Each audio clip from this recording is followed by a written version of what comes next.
So last time out here at Harvey Haddon saw the Coventry Jets entertained by the Caesars, and in what was largely a scrappy game. The score was 0-0 at half-time. Both defences really dominated and offences couldn't find anything to get themselves into rhythm or to move the ball downfield. Dan Johnson was starting quarterback for the Caesars, as has been the case, and he did manage to find Davidas Merkulas on a couple of occasions, including this pass down the seam, which ended up in a nice pickup for the Caesars. Unfortunately, however, like most of the offensive drives on both sides of the ball, that ended up coming to nothing. And it wasn't until late in the fourth quarter, when Johnson was replaced by Ash, that the Caesars managed to tie things up, and Ash ended up in the end zone to make the score 6-6. But this was deep into the fourth quarter. Johnson then came on to try the extra points to give the Caesars a slender lead. Snap a little bit dodgy, but fortunately gave Johnson enough time to compose himself and slot the extras. And at that point, the Caesars had the lead by a score of 7-6. Defences then took over again, and that man, number 38, Rob Hardwick, found himself in perfect position to pick off a Coventry errant pass. Took it all the way back into the Coventry half of the field, and we had thought at that point he'd gone into the end zone, but it was deemed that he just stepped out of bounds at the 2-yard line. Defense again, though, really came up, and Ash enabled the Caesars to be on the opposite end on the 1-yard line, and John Holmes, running back number 49, got the call, took it in between the tackles for the go-ahead score to make the score Nottingham 13 and the Coventry Jets 6. The relief on the sideline was evident, and although Johnson attempted to put the extras on to cap a 14-6 game, the Caesars were happy after that scrappy performance to run out as convincing 13-6 winners, largely from a defensive standpoint.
Mixed one for us, to be honest. We've had some great results in terms of we had a great off-season recruiting.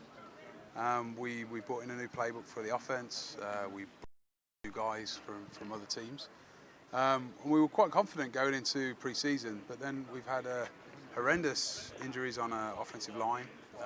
Our entire offensive line from last year is essentially retired now. Yeah. So, Caesars Bulls, one of the oldest sort of rivalries in Brit Ball.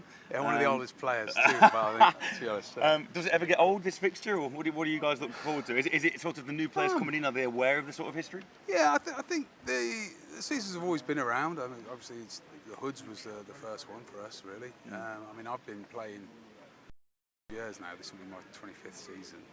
29th season. Wow. In 25 years. And the Caesars have always been around towards the top of the league, I think. Similar to the Bulls. So, what are the particular keys? Basically, there was unfortunately a shutout for you guys last time out. Yeah, So it was our passing game. So part of our resilience, we've taken it into the playbook as well. So resilience isn't just a word which we use to get ourselves through tough situations. It's actually in the playbook as well. So one of the things was being resilient. We've lost 2 centres in the previous 2 years. And halfway through the season, our ability to shotgun snap has left us in horrendous positions. So going to under centre this year was part of that plan, was to become more resilient and not to give away free plays and not to lose things. A particular player, obviously drafted new players in this year, you mentioned. Is there anything you look for in a particular player coming to the Bulls? Number one thing is attitude. So like I say, culture is a really big thing for us, particularly this year. They've got to have the right attitude. If guys got to have heart, it's got to have courage, got to put the team before everything else, got to be able to commit, needs to be able to get better and improve, be humble. All those things are only our tenets, which we ask of players, to be honest. And finally, what are we particularly excited about this afternoon's game? The sun's out. Watching me play. Watching you play, is that right? What can we expect from you then, Coach? For those who don't know, where can we see you on the field? What number are you? Where can we see you? I'll be wearing number 57 today, playing left tackle, and I'll be doing a bit of middle linebacker as well. Okay. So the first return to the field in a long time, so let's hope everything holds together. Well, thanks ever so much for talking to us. Enjoy the afternoon, and if you're up for it afterwards and things go away, we'll try and catch up with afterwards as well. Always all right. Lovely to meet you. All right. Take care. Have a great game.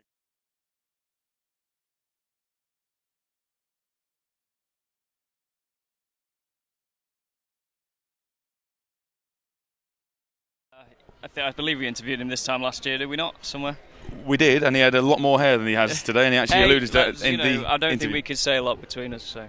But how do you feel from a coach's perspective? It's hard enough to control a team when you're on the sideline and you've got the play sheet in your hand. How does a head coach go about actually manipulating the game and getting what he wants when he's actually kitted up out there as well? I know it's not anything we've experienced. Yeah, but I mean it's got to be difficult, that's for sure. And you've got to rely on your assistant coaches and your coordinators that you've got behind you, and in the hope that they can call a game and sort of leave general training stuff, I suppose, to the head coach in that situation. So as Coach Paget said, he's almost a 30-year veteran of the game as well. And from one coach to another coach who's been involved in Brit ball for many, many years. I started playing with him when I was sort of 11, 12, and he's, as I mentioned earlier, gone up the ranks and now today takes the helm of the Nottingham Caesars in Coach Bosley's attempt to just take a little bit of a back seat and look to the future. So I managed to catch up with Coach Warner, today's head coach, and gain his views on today's opponent. Good afternoon, Coach Warner. Good afternoon. How are you? I'm good, thanks. Yeah. Thank you for joining us for the game. Obviously, I know you're taking the reins this afternoon from a head coach perspective. So, how has 2017 gone? We spoke to Barry last game before the last Coventry game a couple of weeks back, and we asked him how he felt 2017 was going. From your perspective, how's 2017 been so far for the Caesars? It's been a bit of a learning curve. We've had an influx of new players, trying to get them up to speed with the playbook, trying to get them to play how we want to play. So yeah, it's been a pretty good start. Still a lot of work to do. Okay, 3-0 on the season so far. Coventry beaten twice, and the Bulls, obviously when you went to their place a couple of weeks back, managed to bring a 20-0 shutout victory back home. How do you keep the motivation going with the players? Because we know last year we got to 5-0, and for whatever reason, things sort of petered out. So how do you carry on from this 3-0 start, knowing that the last game against Coventry was a little bit of a scrappy affair? Well, it's kind of tough to keep them motivated. I don't want guys to get too complacent, thinking, yeah, we've won the first 3 games. We made it hard for ourselves though, so ideally we want to improve on the previous game's performance. Obviously last game out, we kept a clean sheet. We got a shutout, but there's always room for improvement. We want to push for playoffs this year. Don't want guys to get complacent, so we're changing things up every now and again, changing formations, changing personnel. So everybody's motivated to keep doing their best in training to try and get that starting spot. What are the keys to today's success for today's game? Focus. Just got to stay focused. A few of the guys are starting to lose the focus a little bit last week because it was getting a little bit tense. Obviously we were a score down. I think a few of the guys probably got a little complacent, thought it was going to be an easy game, thought it was going to be a walkover, but I think as long as we maintain our focus today, we should come out on the right side. The Caesars this year then, are they built around a particular unit, offence, defence? Not particularly. Defence obviously kept us in games. Some of the scorelines have been a little closer than we would have liked, so going to look on improving the offensive side of things, bring it up to the same level as the D. We know the defence are a tough unit, they'll bring it every game, so we've just got to make sure the offence is out there to match it. Obviously special teams, can't forget them either, showing massive signs of improvement as well. From your perspective, obviously you've been a long-time player here and a positional coach and then offensive coordinator, and now you've obviously stepped up a little bit. How does that change your approach to the game as opposed to being, a more positional focused coach? It was a bit of a tough transition initially. Obviously, only focusing on one position, then having to embrace the bigger picture, trying to look at lots of different things. I'm learning all the time, learning more about offensive line. Wide receivers, quarterbacks, obviously playing as a running back before, I'm quite experienced at that position. If I'm stepping up to a more senior role, if that's possible, I need to embrace some of the defensive aspects of the game as well. And is there anything you look for in a player who comes and puts the burgundy and gold on? Main things I look for are what they're going to bring to the team, obviously from an athletic aspect, but also what they're going to do to help the players around them. Real interesting insight there from both coaches. I know Coach Warner is particularly anxious about this matchup with the fact that he's played the Bulls in many events over the years, both at junior and senior level. It should be a real good matchup this afternoon, Coach. Yeah, it should, and Vanden's really come on. Just going back to him, he stepped up through the ranks. He was running back coach last year and took on the receivers at the start of this year, and now offensive coordinator for the first few games, and now he's finally made that step up to head coach, and I think he's happy. I hope he's happy with it. So from a coach's perspective, again, we mentioned about the fact that the Caesars are 3-0. Kind of this sort of time last year, the Caesars were 5-0. They've just come off a victory against the Birmingham Bulls last time they played them, 20-0. Yeah. How do you stop complacency seeping in, particularly on a game like today where the weather's out and they're probably going to feel good about themselves after the last outing? Okay, so I've just done something beforehand with our own game, something a little unorthodox, or very unorthodox. One of the biggest issues we faced last year, which really messed our season up. I mean, we still got to the play final, but during the regular season, we should have had a better standing. But that was down to complacency, and something I did today was to try and relax the players. So I'm not gonna use or name the song because that's my secret. But we played a nice little song, a nice relaxing song from their childhood, and we had a bit of a sing song, and it's just a way to relax them and just get them into that. It's just a game. It's just a game. It's important, but it's just about having fun and just keeping steady. So. Okay. Incidentally, apologies earlier on. We had a bit of a loss of sound, a bit of a technical issue there, but everything is guaranteed to be okay from here on in. So we'll go on with the rest of the show. So the Caesars themselves, obviously, the Nottingham Caesars are a 33-year-old American football outfit now in the UK, but yeah, it's not. Getting on. They are indeed, and it's not just the field though, where obviously they do their work. No. Coach Bosley is heavily involved in the church, in the Methodist Church on, I forget the name of the road now, Mansfield Road Baptist Church. I'll get that right then. The Mansfield Road Baptist Church, and each year the Caesars players collect a food bank and travel down to the church and make a donation there, and I know the church are always very grateful.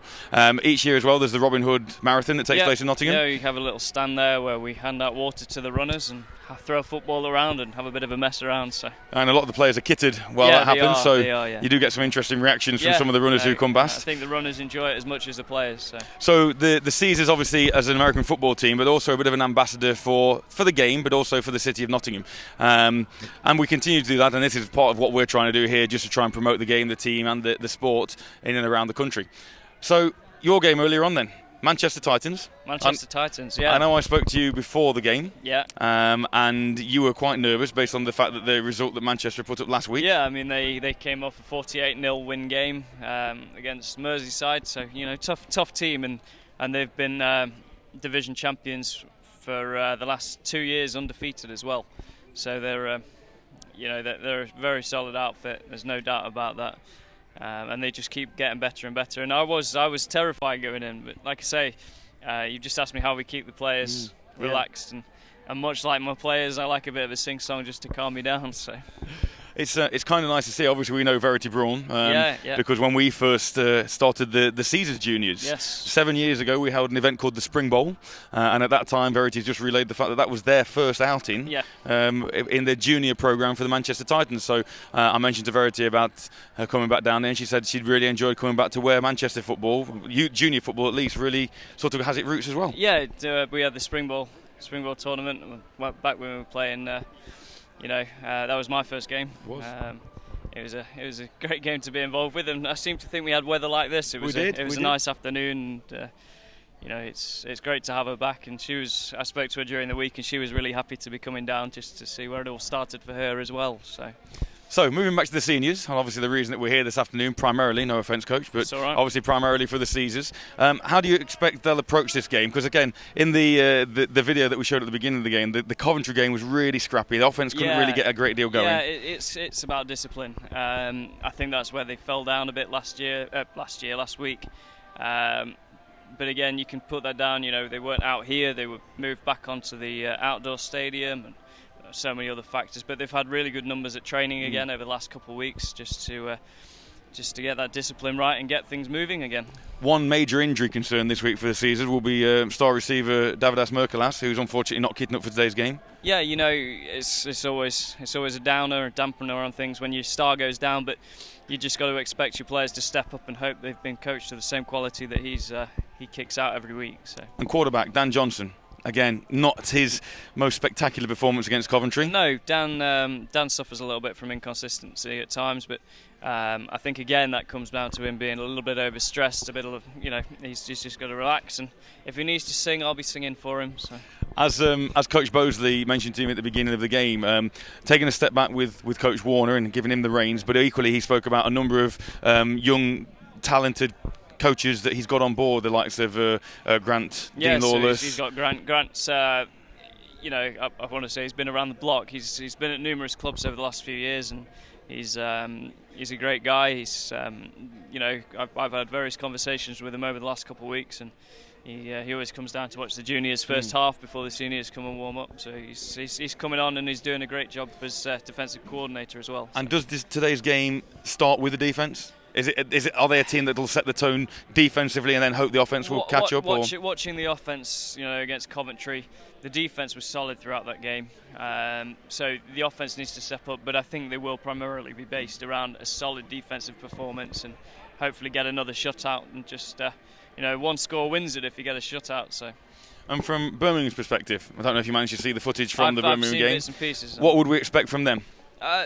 Birmingham, they've got to build on that running game that they had so well against the Caesars last season. They really managed to run the ball on them. So I think they'll try and get that working and then move on from there. Okay, we are going to join the coin toss now, which is going to take place, and then we'll find out where that game goes from there. Okay, good luck, men. Balls your visiting team. This is the coin.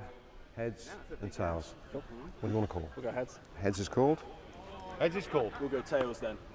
It's a heads. You won the toss. Do you know what you want to do? Yeah, with one head first. Defer to the second half. Okay. Caesar, I'm assuming you're going to take the ball. Yes, okay. Balls. Which end do you want to kick from? I don't know. Play video. Okay. Kick from that end. Yeah. Let's kick this one. Okay. Turn the backs of goals you're defending now, please. That's what we wanted you to do. Yeah. First half option is with the Caesars, who will take the ball. Enjoy the day. So, coin toss has taken place, and it would appear that the Caesars are going to receive the ball at the beginning of the first half. Good numbers out there on both sidelines, Coach. Yeah, it's great. It's great to see, and like I say, Caesars certainly have had better training this last couple of weeks. So we'll see what they bring. Okay, and we'll look forward to the start of the game shortly. This is Rich McGinnis, and this is the Pro Football Hall of Fame Academy.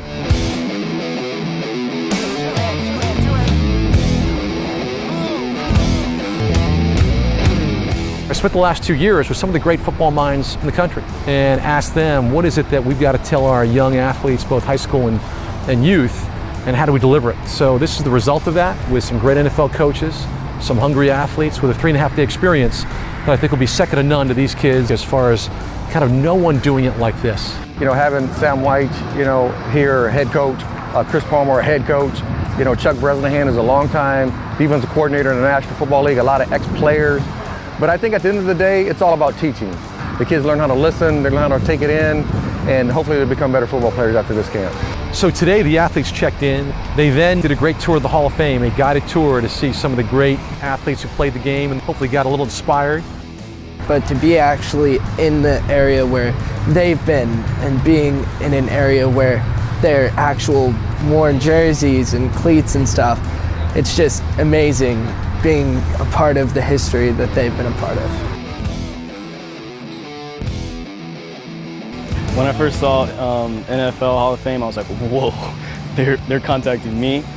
Yeah, we're gonna go to that because I'm getting a lot more insight than I ever have. I've been playing since first grade, and I feel like I'm like really getting some knowledge here.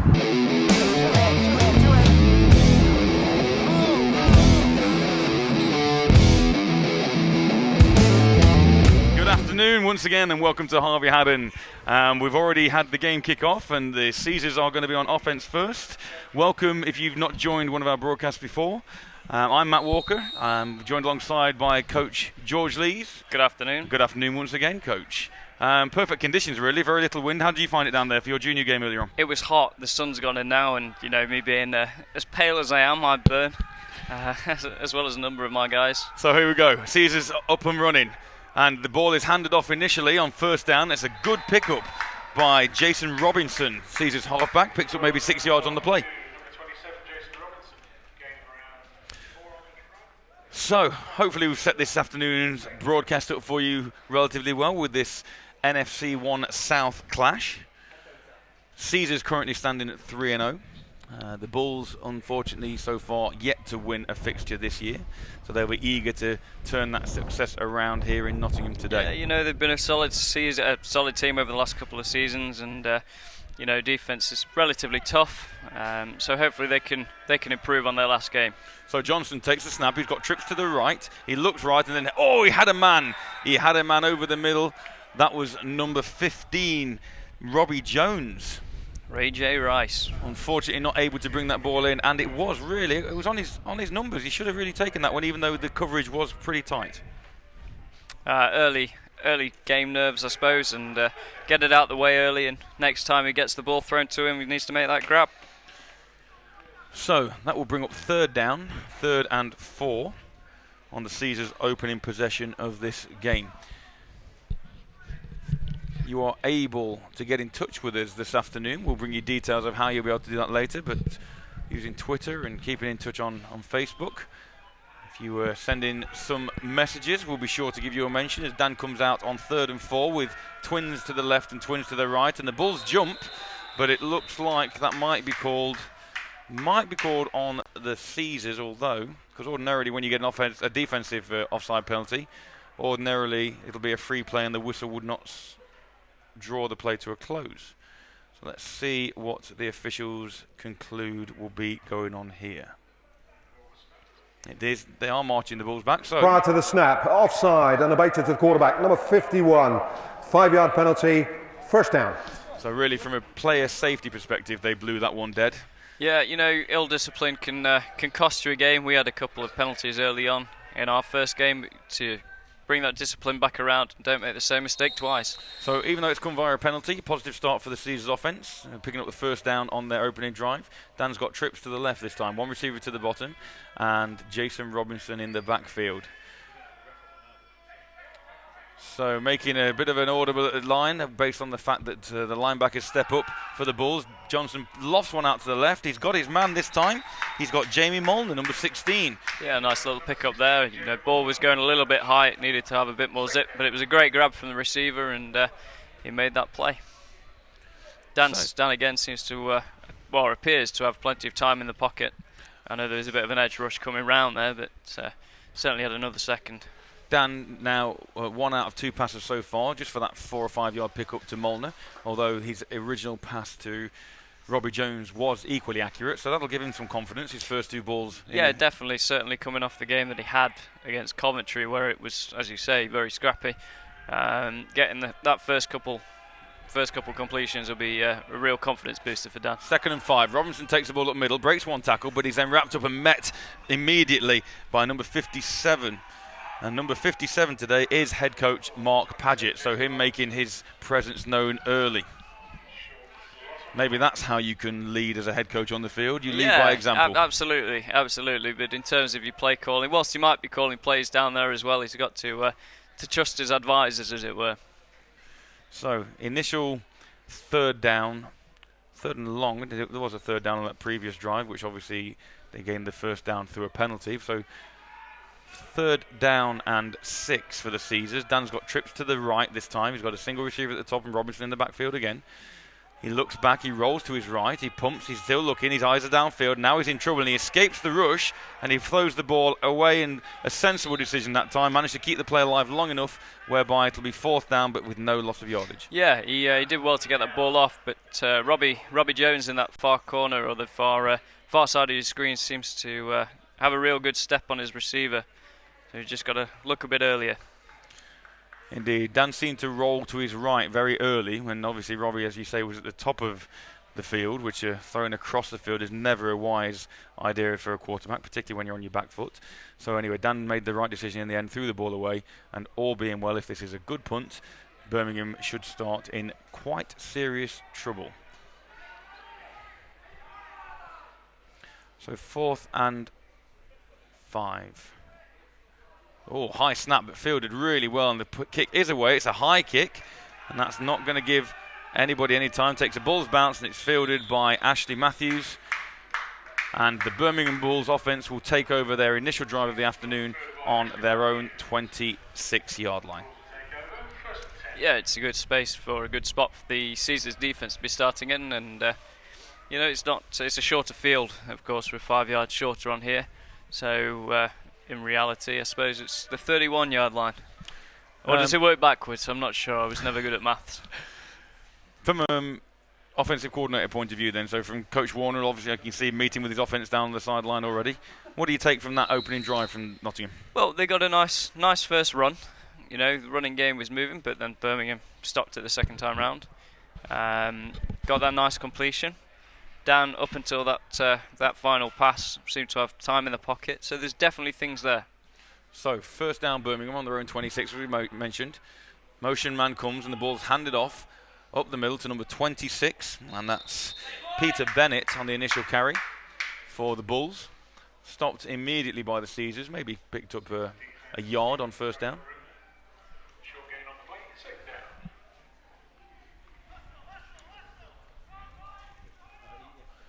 So that'll be 2nd and a long 9 for the Bulls. You and I mentioned earlier on, we were fortunate enough to do the varsity game last weekend, the Nottingham Trent University Renegades against the University of Nottingham students, and in this same stadium, the contrast in terms of the spectators is absolutely vast. This place was sold out, 1,000 people here, but obviously slightly different this week as Birmingham on 2nd down. The ball is put out wide and it's intercepted. An athletic play by Stephen Brown, number 6 for the Nottingham Caesars.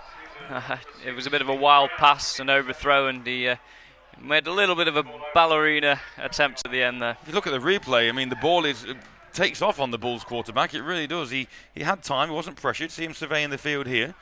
But I'll be honest with you, I was amazed that Brown managed to not only get to the ball, but also make the catch and keep his feet in bounds. That's a fantastic grab. Great concentration and awareness of where he's on the field. So, early turnover for the Caesars. Early turnover for the Caesars. We'll see them pick the ball up right on midfield. 1st and 10 on their own 44-yard line. As George mentioned, halfway here at Harvey Haddon is the 45-yard line. Dan has a man. And it does seem to have dropped. It was incomplete, unfortunately, on that play. That was Sam Kinnelly, the intended receiver.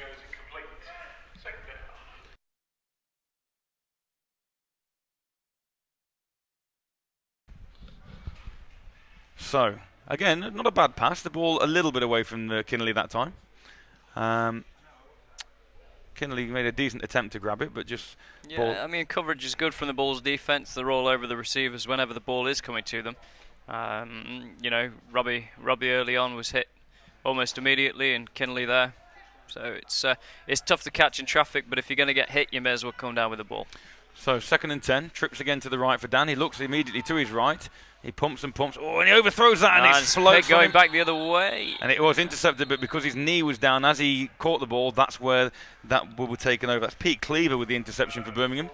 Yeah, Dan seemed to have a man wide open on the out route there, just at the bottom of your screen, number 82. He has in the flats, Kinnelly there. He's just decided to throw slightly backwards. He sidearms the ball. Weight wasn't really going forward, and the ball took off on him and over his intended receiver into Cleaver's eager arms. But, you know, Cleaver made the grab, and I've seen plenty of safeties drop that ball, and, you know, it doesn't help your team. So he did well to grab it.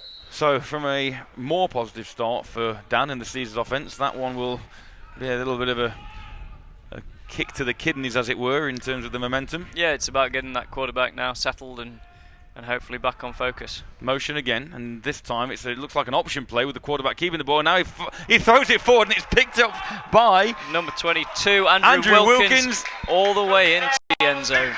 Very ill-advised decision there from the quarterback. If we watch that again, if we manage to watch that again, there's our incredible sound effect that I thought we were going to repair from last week, but we seem to like it. So hopefully we'll get a replay on that. Here we go. So you can see the quarterback runs with his man in motion, and he runs almost a QB option play. He's got number 26 out in front, and he decides to pop it to him, and Wilkins is there to snaffle that ball and trundle. Kieran. Ash Matthews, or I suppose we ought to call him Big Bash if we've got Baby Bash, but the man aptly known as Bash. And that was Peter Bennett, number 26, on the carry for the Bulls. Solid pickup on 1st down. Brings up 2nd and 7. So, similar formation again. There's 2 receivers to the left, the short side of the field, where the ball's spotted on the hash. 2 men in the backfield, 1 receiver out to the right. Showing blitz season. Danny Johns comes in motion again. The ball's fumbled, and this time he's got a man out wide, and he just overthrows number 10, and that's Tom Farnell. So again, a little bit of a bobbled snap. Not overly looking confident back there, the Bulls quarterback. Yeah, I mean, Tom did seem to give up on the play there. Number 10 for the Bulls. I think he expected the ball to have been gone when he turned around. Strikes me that that wasn't necessarily the intended outcome of that play, and the quarterback tried to be a little inventive with keeping the play alive. Yeah, he just bobbled that snap, and he recovered, and he did well. So, 3rd and 6, Bulls, same formation again. 2 receivers to the left, 1 to the right. Running backs in almost like and that'll be a false start, and that's a false start against Pete Bennett. Wait for the confirmation from the official. False start, number 87, Birmingham. 5-yard penalty, it remains 3rd down. So indeed, false start penalty there on that running back, on Bennett. A little bit of a wobble, obviously, for those maybe new to the game this afternoon. You're not allowed to make any forward movement towards the line of scrimmage until the ball is snapped. You can move laterally, but any forward movement will result in a false start. So 3rd and 12 now. The quarterback under pressure and under big pressure. Yeah, James Becker there, number 41 for the Caesars, coming around the edge and putting the pressure on Bulls quarterback. So we mentioned in our pre-game build-up, we mentioned whether or not the Caesars defense would be the unit to lead the way, and it has been that way so far. Yeah, absolutely. You know, keeping that solid defense, focusing on shutting them out and trying to get that ball back, and just being generally aggressive is a key way to fire up your whole squad. So they'll continue with that. So the Bulls ready to punt on 4th and long. Robbie Jones back to receive for the Caesars. A very dangerous runner in open space. Snap is a low snap, and it's well picked up by the punter. And it's a flat kick, which Robbie might have a chance to return if the bounce goes well for him, but it doesn't, and he unbelievably manages to pick the ball up and gain some positive yardage. Yeah, that was a brave move. I think the ball would have carried on rolling the way that came across. He should have really dived on it, though, rather than trying to fumble around on the floor. Ordinarily, if that happens, you teach your players just to drop on the ball and secure rather than trying to pick up and gain any yardage. But for 3 years, I told him to do that. Or 2 years, I told him to do that. and yet it's still not stuck in that brain of his. So Jones manages to avert disaster and another big swing of momentum as the sun comes back out here in Bilborough, in Nottingham. And Johnson will get another attempt to move that Caesars offence. He'll start on his own 30-yard line, 1st and 10, Nottingham.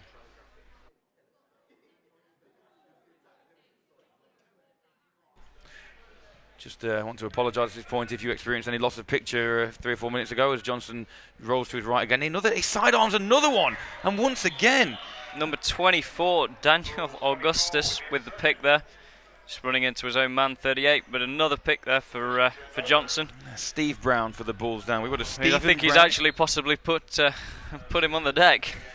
So as I mentioned earlier on, we'd love you to get in touch with us here. You can see the hashtag at the bottom of the screen on Twitter there, NotVerseBur. If you're watching from wherever you are in the country, interested in Britball in Nottingham today in this NFC1 South clash, then get in touch. We'll try and give you a mention and let us know whether it's this country or somewhere from further afield that you may be watching this afternoon. As I mentioned, both those interceptions there, mechanically, the way Dan let go of the ball, the ball's coming out with a real low elbow. He's side-arming that ball, body not in a balanced position. He's looking downfield, and he had his running back wide open there. Sometimes it's just better to check that ball down and make a few yards than it is to try and launch it downfield. It's twice they've had receivers underneath, or receivers running backs on underneath routes, and they've been wide open, and 2 picks have resulted from it. Trying to get that ball downfield quickly. 1st down Birmingham, inside the Caesars half of the field, on the Caesars 39-yard line. Ball handed off this time, and he's met immediately in the backfield, and then 2 or 3 Caesars and Tyrone Johnston with the carry, but yeah, just breaking through Beckett's tackle there. Strong running, but he can't run through too many. Let's watch this again. You can see the pressure building on the line, and then they drop back, and Beckett is there, and then it's Mike Thompson who follows up with some good hustle there to drop Johnston for a loss. There's only so much a running back can do when your O-line's bursting at the seams like that. He does well to break that first tackle, but trying to break 3 men jumping on you's nigh on impossible, but it does happen. Absolutely. So 2nd and long, 2nd and 14 for the Bulls. Same formation again. 2 receivers to the left, 2 running backs as Johns goes in motion this time. There's that same play that resulted in the interception last time, and it does and that's 20 Mickey Fisher there, just eyes downfield before he gets the ball. Both quarterbacks really struggling with their reads at the moment. We see that again. It looks like an option play developing as Andy Brown it is who comes in motion, and high snap which the quarterback has to field, and he's got that man out to the right, and he elects to throw, and that should have been an interception for Mickey Fisher, really. He'll be disappointed to put that one down. Eyes downfield before he's caught the ball. Should we go there? Should we go with what do you catch the ball with your eyes? Oh, no, we won't, because I've just messed it up. You have. I have. Anyway, 3rd and long, Birmingham. Still just inside Caesars territory. Same formation. Brown comes in motion again. And the same option there, look, and that's resulted in another turnover. The exact same option play, which unfortunately the quarterback, and I do apologise, I keep saying the quarterback, I don't have a name yet for the Bulls number 6. We'll be able to see that again.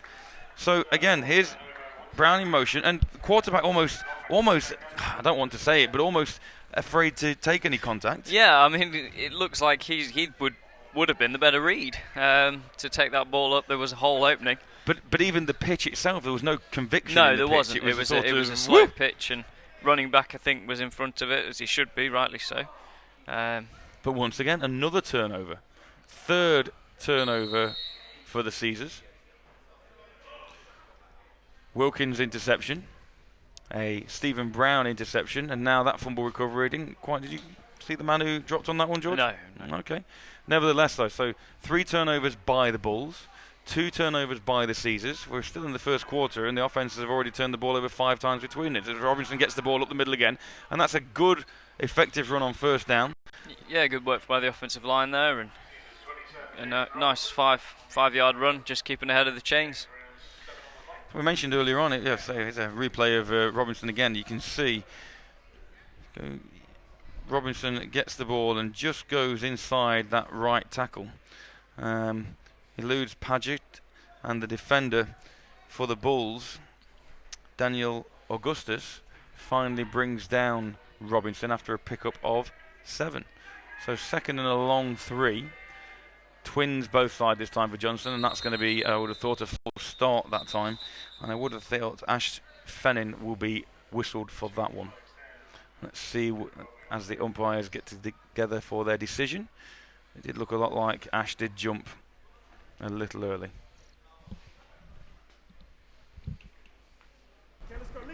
False start.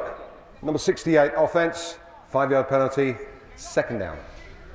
Indeed, my eyes did not deceive me. So unfortunately, from an initial good pickup, instead of 2nd and 3, it'll be moved back to 2nd and 8 for Nottingham. Same formation again. Dan really does need to complete a pass in the very near future, following on from those 2 early picks. You might think that Robinson's going to get the goal again. He spins out of 2 tackles and he gets the first down, and he's still going, and eventually jumps up. There is a flag on the play, and that's on the far side, and that could well be in the vicinity of holding. Let's have a look again, see if we can pick anything up from this top side judge. So the play is delayed a little, and Johnson does get the ball, picks up the far side, and throws the flag early, which could well mean a hold penalty. There is no foul for illegal formation. It was legal. So, always good, and it is always good when the officials actually hold their hand and say, you know what, slightly wrong on my part on that one. Let's pick that flag up. So, after that, a brilliant run by Robinson, who eluded 2 or 3 tackles. Nottingham do have a first down on the 24-yard line of the Bulls, with the score currently Nottingham 7 and the Birmingham Bulls 0. So Johnson again, 2 receivers either side. He hands the ball off again to Robinson, who's obviously getting a lot of work in this first quarter, partly due to the fact that that's where the offense strength lie, but also you have to say possibly due to the 2 interceptions that Dan's currently thrown. Yeah, just trying to get the offense moving again, and trying to avoid those passing completions, pass interceptions. Just try and power down the field and just make it look like your offense is working. Build that confidence. So, seeing a lot of Jason Robinson today. I believe he used to be an England fullback? Jason Robinson did used to be an England fullback, but not this Jason Robinson, unless he's been reincarnated. Anyway, Johnson hits Robinson in the flats this time, and Robinson well himself taken. It was great coverage there. Hit initially by Mark Pagic, head coach for the Bulls, and number 24, Daniel Augustus. We'll see that again. This time, Dan Johnson makes a pretty good read. He looks down the field, but then switches his eyes to the left and puts the ball just a little behind Robinson, but good coverage by Augustus and Paget for a minimal pickup there. Yeah, but he's got that completion that he needs, and he'll just keep building on that. And it seems like he's found that the running back is open coming out of the field, or the backfield, so he might utilise a little bit more. So, 3rd and 7, call it, for the Caesars. This looks like a passing down again. We'll see what happens, and he does. Johnson drops back. He's looking to this side. He's got a man. It's just out of the reach of Tom Green, number 11 for Nottingham. Mechanically a better throw that time. The ball came out nicely, but maybe Tom didn't get out of his cut quite quick enough to enable Dan to find him on the sideline. It's always hard to try and complete that sideline pass. The quarterback and the receiver have to be in perfect harmony. So it didn't quite make it happen that time. And even though it may only be a pickup of 6 or 7 yards, it's actually around about a 20-25 yard pass, if you think as the crow flies. As the crow flies. So that will bring up 4th down, and the Caesars offense stall. Does look like they're possibly going for a field goal here. Does indeed, with Sam Kinnelly being the holder. Johnson himself, we mentioned this in previous weeks, an ex-goalkeeper, so he does have a decent kick on him. Good snap, and the kick is up. It looks good from this angle, but it looks like it might be just. Let's have a look at and it is a good field goal. Yeah, impressive. Just dropping off at the end there, but he's just about got it over the post, and there's 3 points for the Caesars, well, 3 more points for the Caesars to put them 10-0 up. And that will be around about a 30-yard field goal there for Dan, which is impressive in anyone's book. No, a bit more than that. 29 yards plus 17-ish. Line of scrimmage was the 29-yard line, was it? He was. Yeah. Okay. I don't know. Okay. He was lined up. Nevertheless, more points on the board for Nottingham. So whether or not your offence stalls, It wasn't quite that long. I do apologise. if you can put points on the Still board, got 10 yards for the end zone, give or take. So. if you can put points on the board, it's obviously always a positive drive. So that now means that Nottingham goes 2 scores ahead and currently leads still in the first period by a score of 10-0 over the Bulls. Mentioned earlier on about the fact that this is one of the oldest rivalries, and definitely a rivalry from a Nottingham perspective, not so much as we heard from Coach Paget from a Birmingham perspective, as the ball is fumbled on the 10-yard line but then picked up, and number 34 gets a good return, and he's still up on his feet, and he makes a man miss, and he's still going, and there's only one man who he could possibly... Oh, he's taken himself down. He's been sniped. Number 21, Sam Scrimshaw for the Caesars, the closest man to it. Number 34, Mark Harris on the return. Chuck Norris must have been knocking around somewhere.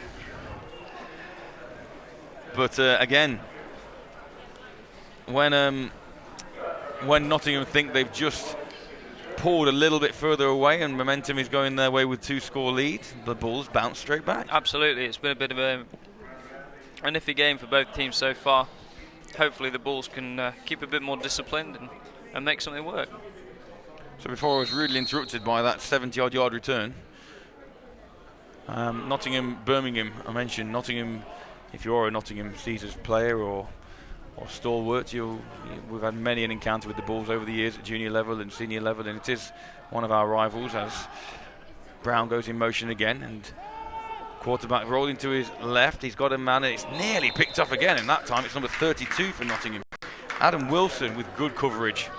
Yeah, now that does look like that play wasn't supposed to happen. It looked like it was supposed to be a run here in the backfield, as you can see. We'll see again. Something goes wrong, miscommunication. Brown in motion again. There is a miscommunication. He elects to throw the ball downfield, and it is a good coverage again by Adam Wilson on Tom Farnell. So yeah, there just seems to be a little bit of indecision, and there doesn't seem a great amount of cohesion in that Bulls backfield at the moment. So 2nd and 10.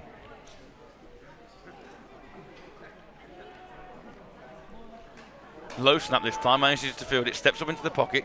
He's got a man, and that's almost intercepted again. Mickey Fisher takes the one hopper at the 2-yard line. One bounce, one hand. But again, just throwing into nowhere. So I bring up 3rd down, and after that great kick return by the Bulls, again, the offense just really can't find any rhythm to gain any ground.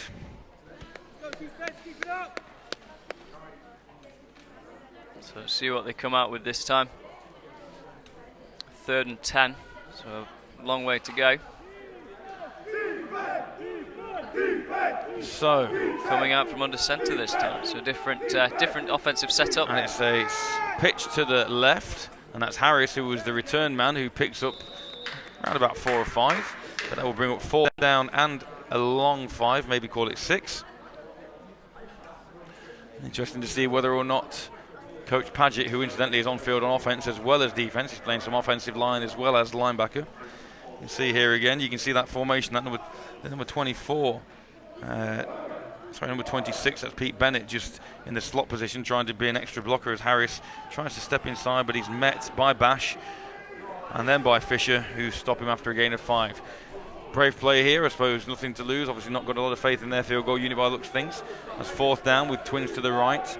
2 men in the backfield. Picks the ball up, he's got a man, and that is knocked away by Stephen Brown again, nearly into the waiting arms of Sam Fisher. Yeah, I mean, for the Caesars defence there, it's just better to bat the ball down. If you don't quite get it back to where they started from, you're going to be even worse off. Here we go again, another pass, and not the best passes.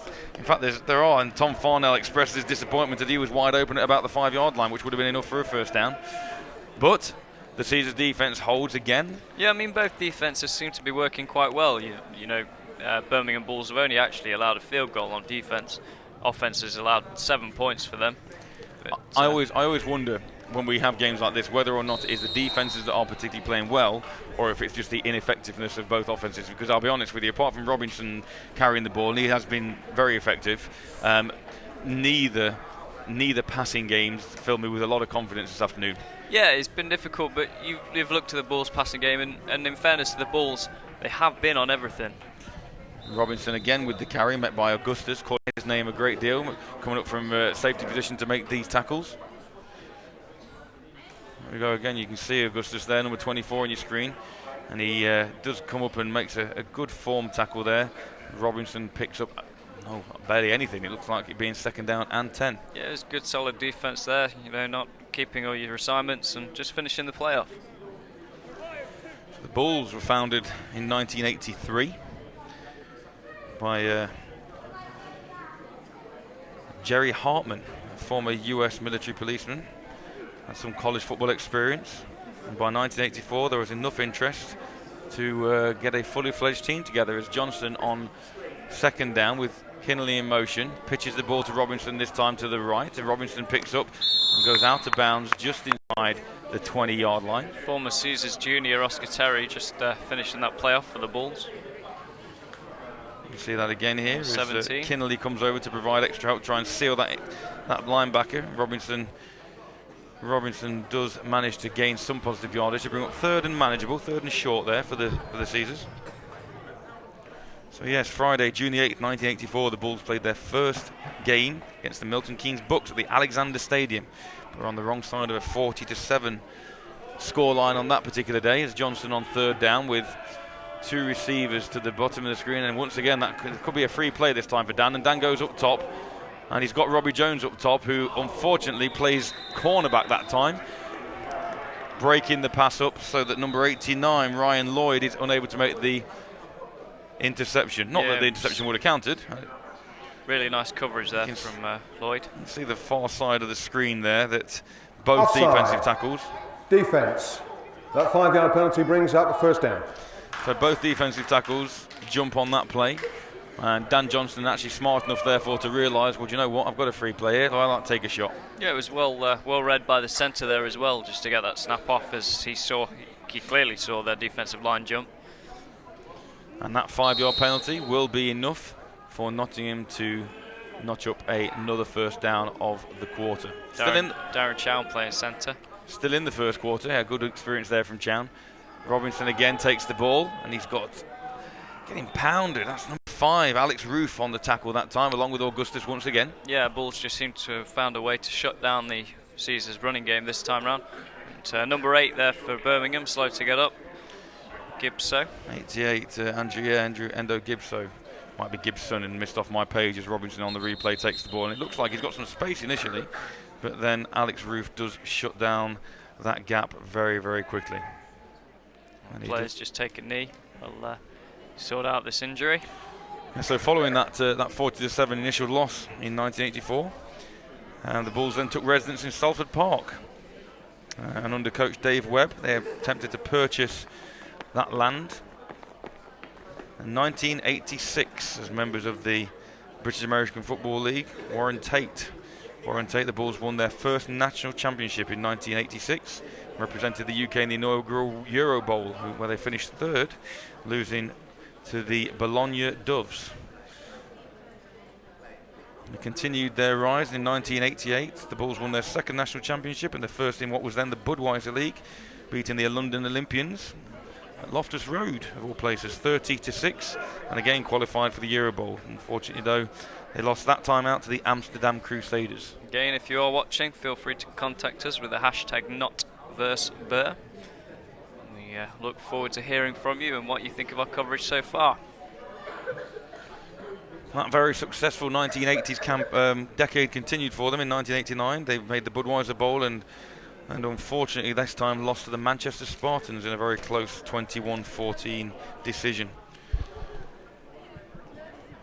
1991, they defeated the London Olympians at the Alexander Stadium again, winning the national championship, and kicker Mark Webb scored this winning field goal with just 17 seconds remaining.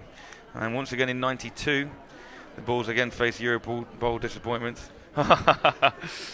Oh, there he is, look, bless his cotton socks, Coach Bosley. He did say he was going to take it easy today. He said he might even go and get himself a coffee. Probably apologise beforehand. He's sat very close to the atmospheric mic. He is, actually. And he's got a bit of a mouth on him at times. Yes. So, and he's drinking coffee. We apologise in advance for any foul language that may come out of that man's mouth. But genuinely, it is nice to be able to see him doing that, because for so many years, yes, absolutely. for so many years, he has been the engine room of this club, and it has taken its toll on him a little bit. And for him to be able to, have the vision to be able to hand over to Coach Warner and to the rest of the coaches down there, it's nice to see him actually sitting back and enjoying it rather than getting that blood pressure up again. As Johnson on second down surveys the field, he's got 4 receivers, 3 to his right, 1 to the left. Robbie Jones up to the left. Oh dear me, and that one doesn't go very well at all as Robinson tries to pick the ball up, and he's smothered by number 25, Matt Teal. And that silent count didn't seem to go as intended, and that is the end of the first quarter. At the end of the first quarter here in Nottingham, we have a score of the Birmingham Bulls 0 and the Nottingham Caesars 10. So yeah, if we can maybe see that again. So Dan obviously surveys the field. He's trying to keep the Bulls on the toes, knowing that they've jumped offside a couple of times. So they've gone with this silent count, and I think it was intended to be a direct snap to Jason Robinson, and Robinson just dropped it basically. Yeah, sometimes on those plays, silent counts are hard to pull off. Still a little bit of miscommunication or somebody counting wrong. Depends where you went to school, I suppose.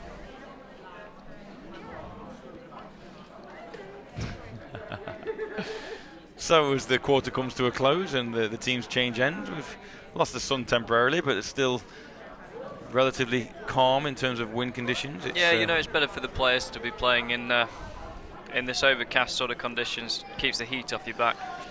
So for me as a coach, it keeps the sun off my face. So the Bulls come into this one having lost their opening game by a score of 32-0 away at Sandwell. They then got on the wrong end of a 20-0 loss to the Caesars when the Caesars travelled out to Birmingham on the 30th of April. They have obviously Nottingham again today, and then, believe it or not, the next game that the Bulls will have, as Johnson looks to pass, and he had Robbie Jones down the middle and slightly underthrew him, unfortunately, and Robbie tried to make the catch on his back. You can see again, he's got time. He's got plenty of time. A little bit of pressure, but that ball just a little bit behind Jones. So funnily enough, the Bulls will play the Caesars again on the 6th of June, where Birmingham will host Nottingham. It's a kind of weird one that to enable us to get the right amount of games in, we'll be playing the Bulls 3 times this year. Yeah, I mean, interestingly, it's always the financial implications of this game that often cripple a club. So for the Caesars this year, they haven't got to travel by coach for any of their regular season games, so great saving there. Players are electing to drive, as most of their opponents are 45 minutes away or so. Tyrone Johnston takes the punt off of one bounce and takes it back inside Caesars territory, where the Bulls will take over first down on the Caesars 35-yard line. So the Caesars play the Bulls 3 times, they play the Jets 3 times, and they will play Sandwell twice and the Leicester Falcons twice. One of those being an evening game that we'll be bringing for you. I believe that evening game is the 8th of July, if I remember correctly, Saturday the 8th of July. It's all right, my memory's starting to go as well, and I'm 20 years your junior. I've been confirmed that it is Saturday the 8th of July. After the play, dead ball, personal foul. Nottingham, number 57, unnecessary roughness. 15 yards from the dead ball spot. First. And that's Stuart Henry. I mean, I've got to ask now. Let's just have a look at this, just to see whether or not we agree with that call. You can ask me if you want to while this is going on. Well, I was going to ask how old you were. I don't know. You're a hard man to age. Let's just. I was going to say. Well, let's have a look. So there's the initial push out of bounds, and then you. I was going to say similar age to my mum, around about 39. Yes, that's exactly what I am. She's been 39 for the last 12 years. Has she? Maybe more. I don't know. I'll keep quiet because my dog keeps ripping up her rose bushes. So. Okay, so Birmingham take over I'm already in trouble. After the penalty on the Caesars 20-yard line. Ball's handed off to Harris, and Harris is on his feet for a gain of maybe 3. Yeah, so Bulls going into that under centre formation. It seems to be working for them. They seem to be making more yards. See if it helps the passing game at all. So again, there is a gap there on the left-hand side of the line as Harris picks it up, but then... Yeah, it was really well blocked, but Beckett just comes across and closes. But it's a good blocking scheme, and it seemed to work for them. I suspect they might stick to that. So a pickup of 5 brings up 2nd and 5, maybe 6. Apologies for our graphic on the screen there, which is a little slow to catch up. So 2nd and 6, quarterback drops back and he has a man open. That's a lovely pass that time to number 87, that's Andy Brown. Yeah, it's a great grab. And that'll be enough for a first down and a 1st and goal, in fact, for the Bulls inside the 10-yard line of Nottingham. Yeah, Bulls just mixing it up again, coming out of pistol that time. It just goes to show from that replay there the difference it makes when a quarterback has time to set that front foot, put it in the direction of where that ball wants to go, and transfer his weight forward through the pass. Yeah, you know, as a defense, so certainly as I am as a defensive and offensive coordinator, I like to put as much pressure on that quarterback as I possibly can.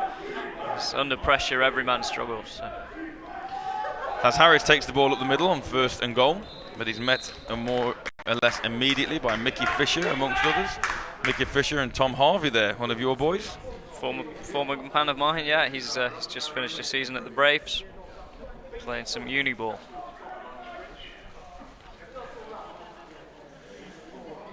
So 2nd and goal. Just a few minutes into the 2nd quarter as we currently stand. 2nd and goal, Birmingham. So obviously, as I was mentioning earlier on, the Bulls in the 80s and 90s, one of the premier teams in British American football, kind of fallen by the wayside a little bit of late, with the London teams taking a bit more of dominance. Yeah, you know, I mean, Birmingham, one of the biggest cities outside of London, still got a great draw of players. And oh, there's a man wide open, and he's overthrown him. Number 82, Michael Beattie, that time was wide open. Yeah, Birmingham's still got a great draw of players, but with the Tamworth being in the area and Sandwell being in the area, and you know, Leicester not being too far away, and Coventry not being too far away, they seem to be struggling to pick up players. Sorry, George, it looked like the quarterback's eyes lit up when he saw him roll into the same side as Michael Beattie, but Kieran Matthews there was hot in pursuit of that QB. Maybe he just heard a few footsteps, which meant that pass wasn't as accurate as it might have been. Looking across and down the stand, it does seem to be filling. Does, yeah. A little bit more than it was right at kickoff, as 3rd and goal from the 5-yard line for the Bulls. 2 receivers to the left, 1 to the right. Still those 2 men in the backfield, Tyrone Johnston and Harris in the backfield, and he passes again, and he had a man, but he's just underthrown that time.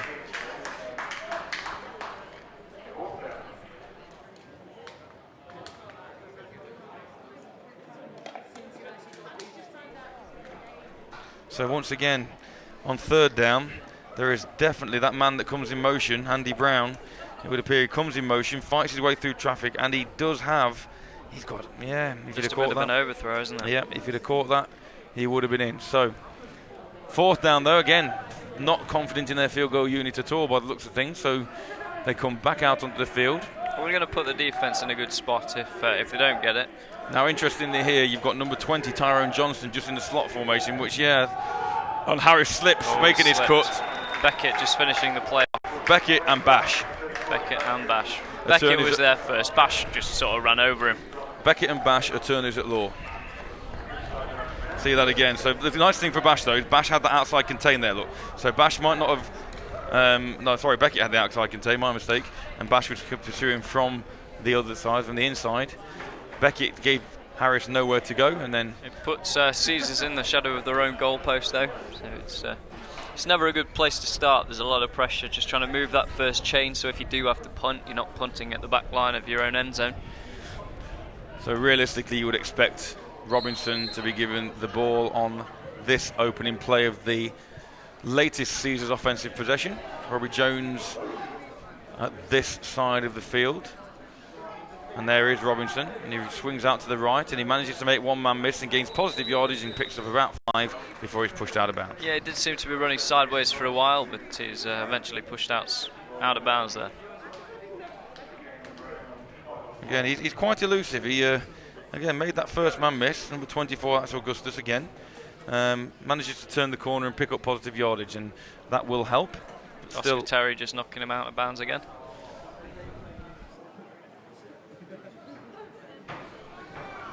So a little bit of breathing room. A little bit of breathing room for Dan and the offence. Kinnelly and Jones to this near side. Robinson behind Jones, and he's looking for Jones again. And Jones has to climb the ladder that time. Just can't go quite high enough up. And yeah, you know, you can look at the quarterback, but Robbie will be beating himself up. He won't be happy with that. He made a similar sort of grab during varsity game that we commentated on last week. Ryan Lloyd with the coverage, but that is it. And yes, it's catchable, but it's difficult, and it's really exposing the receiver. And the receiver going up there is always thinking about, if I do catch this ball, what punishment am I taking at the end of it? So he doesn't think like that. He'll just be annoyed he didn't catch the ball. The quarterback could help him out a little bit more. He could, yeah. But he was open. He's got the step on his DB on that corner, and if he gets a chance to grab that ball, he'll make moves. Well, I was going to say, Robbie in space is quite a dangerous, formidable opponent. He's in motion this time, Robbie Jones, and looks like he may be getting the ball in the jet sweep, and he does, but he's met immediately. Was tore up.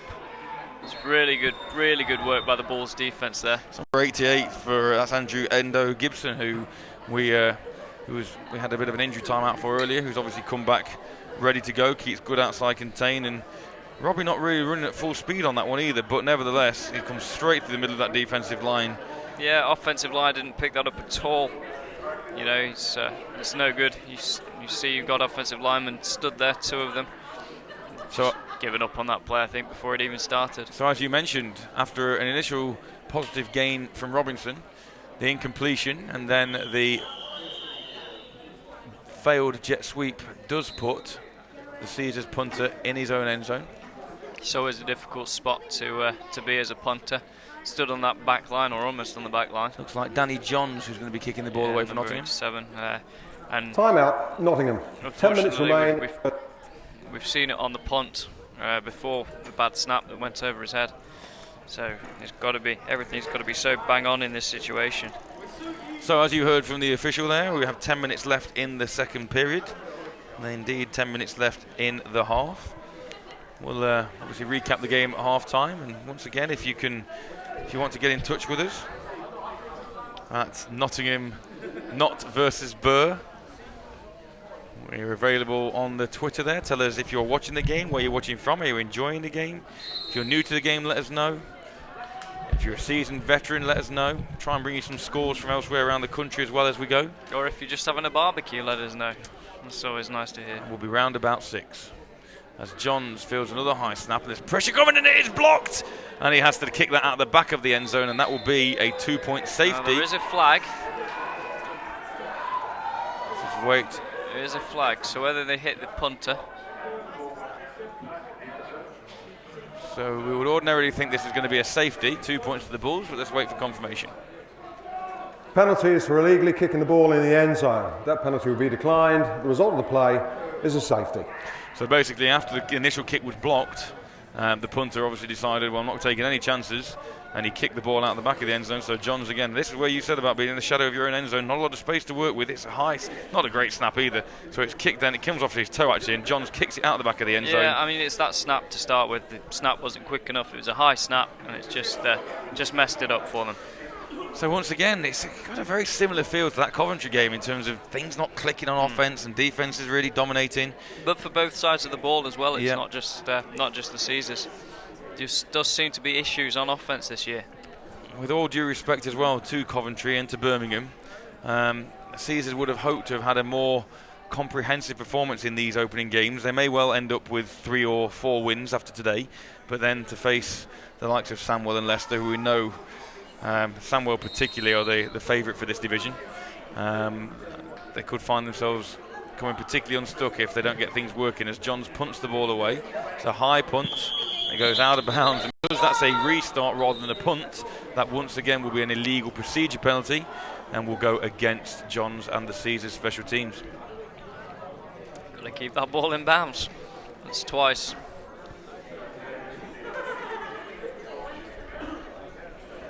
So instead of the Bulls taking over around their own 25-yard line, they'll pick it play. Here we Illegal go. procedure by the Caesars, free kick out of bounds. The Bulls have elected to take the ball at the 40-yard line. First down. So once again, instead of being on their own 25-yard line, they get 15 yards of extra freebie, and it'll be 1st and 10, Birmingham on their own 40. Yeah, good starting position for this for the Bulls. As I mentioned about that schedule, Bulls today, then the Bulls on the 6th of June for the Caesars, and then Sandwell. And we've got Sandwell at home, then we get Coventry again, and then we finish the season with Leicester, Sandwell. So by that time of the season, as quarterback pitches left to Harris, as Mickey Fisher makes a great tackle in the backfield for a loss of 3. So yes, I say by that stage in the season, when you may have injuries, you may have if any last season's anything to go by, and numbers start to dwindle for whatever reason, to then come against the Steelers twice and the Steelers and the Falcons twice. That's nobody wants.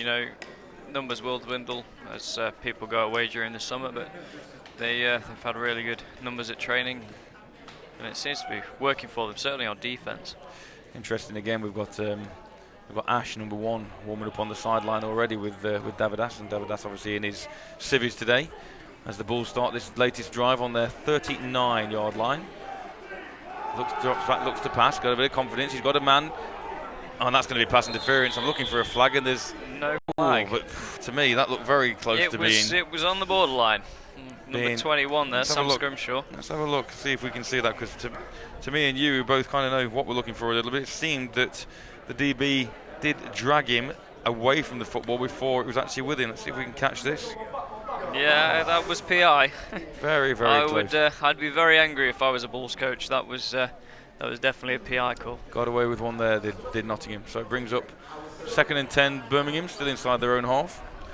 About 8 minutes to go in this second period. Yeah, so Ash is warming up on the sideline at quarterback. Dan has been pulled from each of the last 3 games. And I say unfortunately for Dan, but fortunately for the team. The defense have largely been responsible for putting the offense in a good position at the end of the game, but Ash has made it happen. And Ash is a bit more mobile, he brings a different style to the game.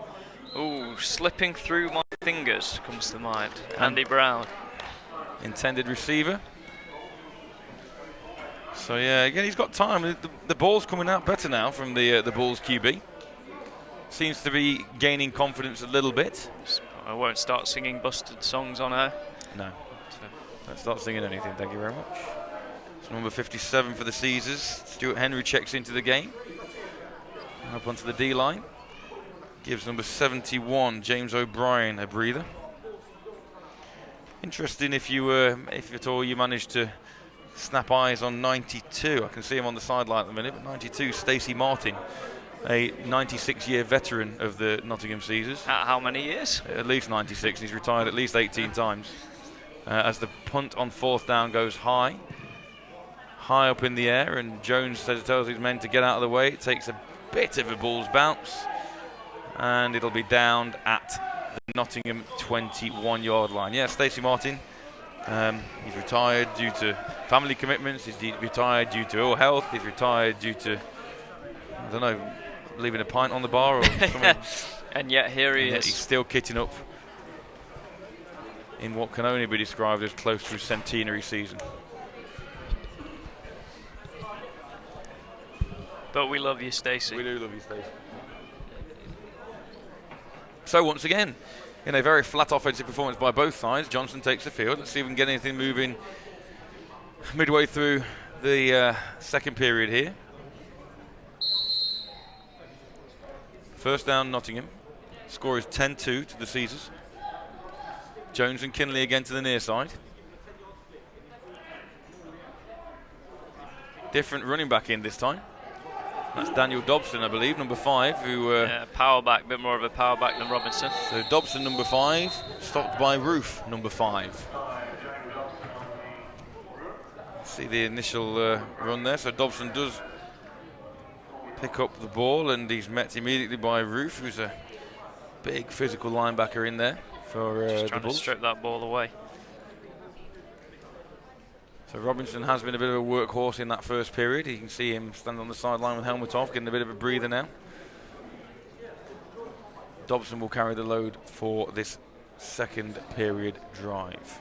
Our big defensive lineman there, Omar, taking a quick breather while he's got a chance.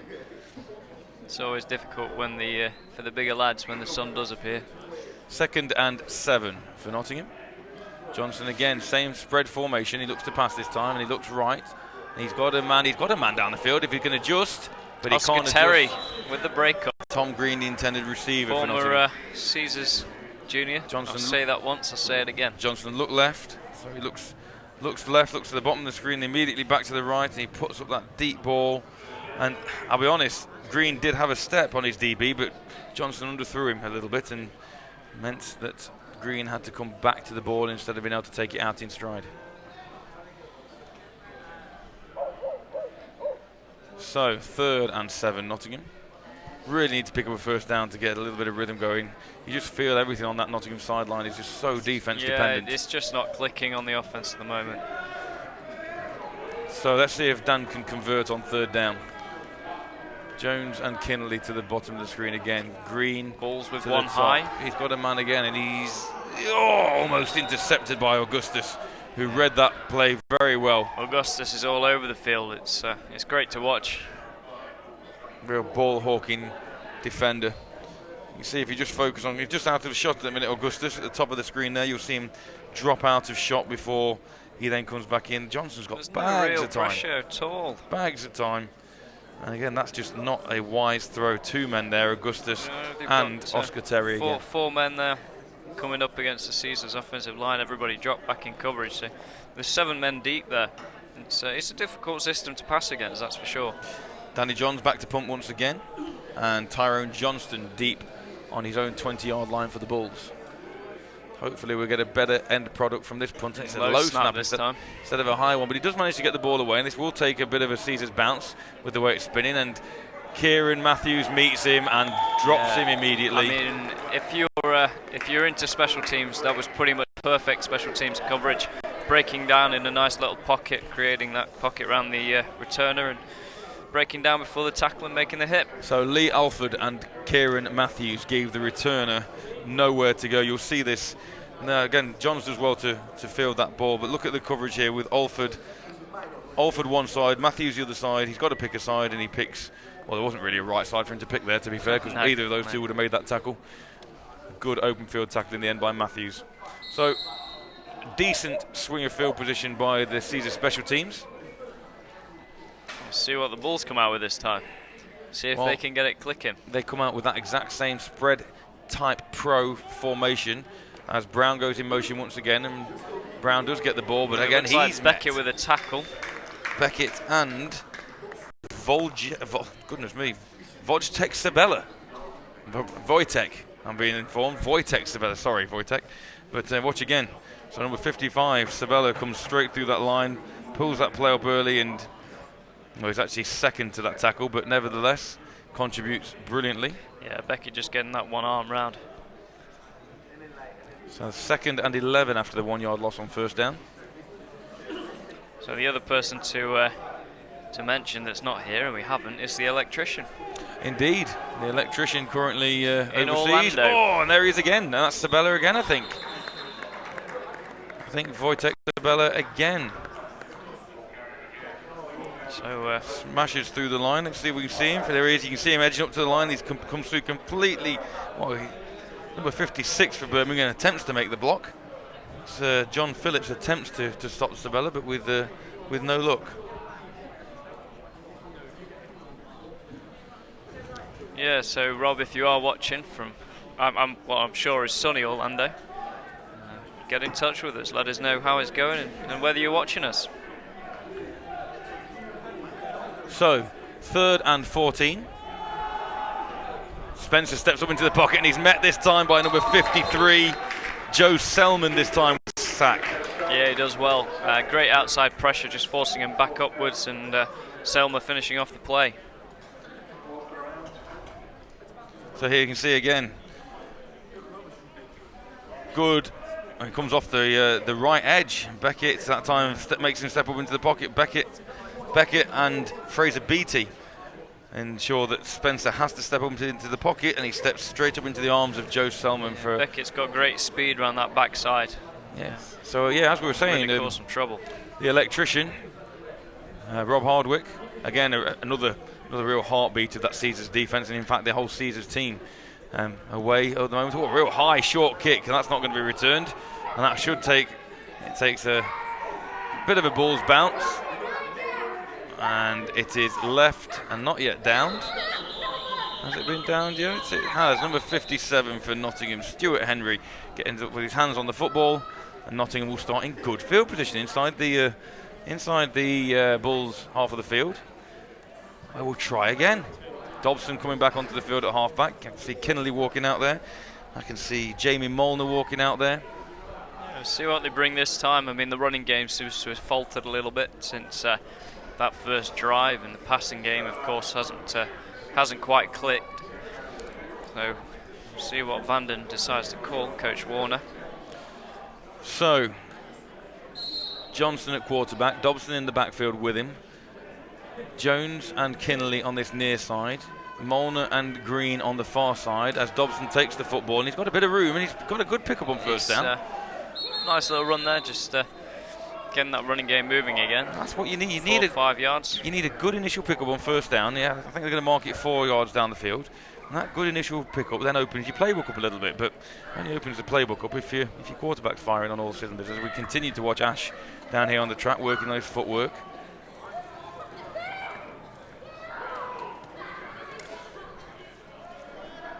Coming towards the last couple of minutes of the first half, so Nottingham will be really eager to be able to get a score on the board. Obviously it's Birmingham's first points of the 2017 campaign as Dobson picks the ball up, but Coach Paget meets him immediately for a loss. The General, I think we should start calling him the General. Showing all his experience there to fight through the offensive line, and yeah, it's a really nice break up there and just stuffing that run. Take Dobson down for that 1 yard loss, which bring up 3rd and 7.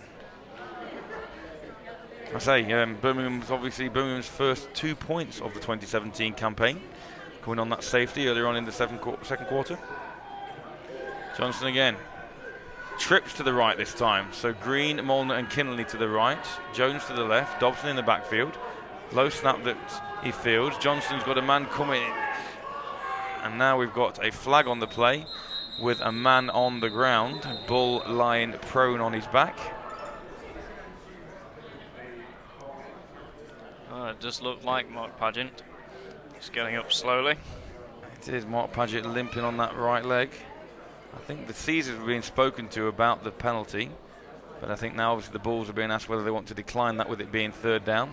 I think it probably will be a holding penalty.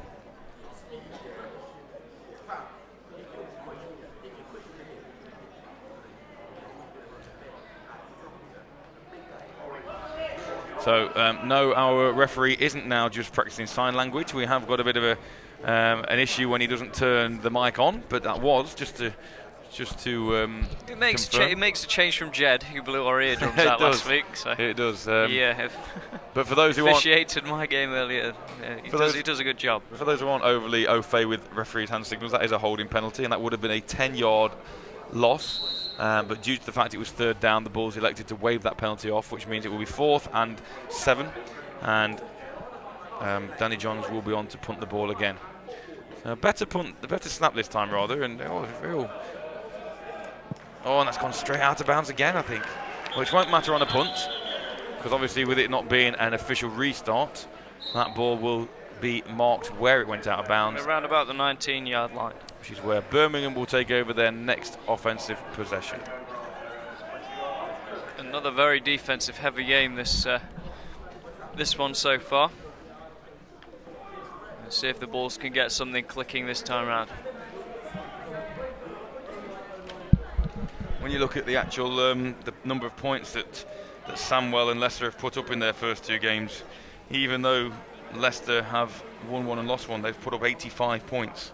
Samwell in their 3 games have put up 145 points. Yeah, Nottingham in their first 3 games, 53 points.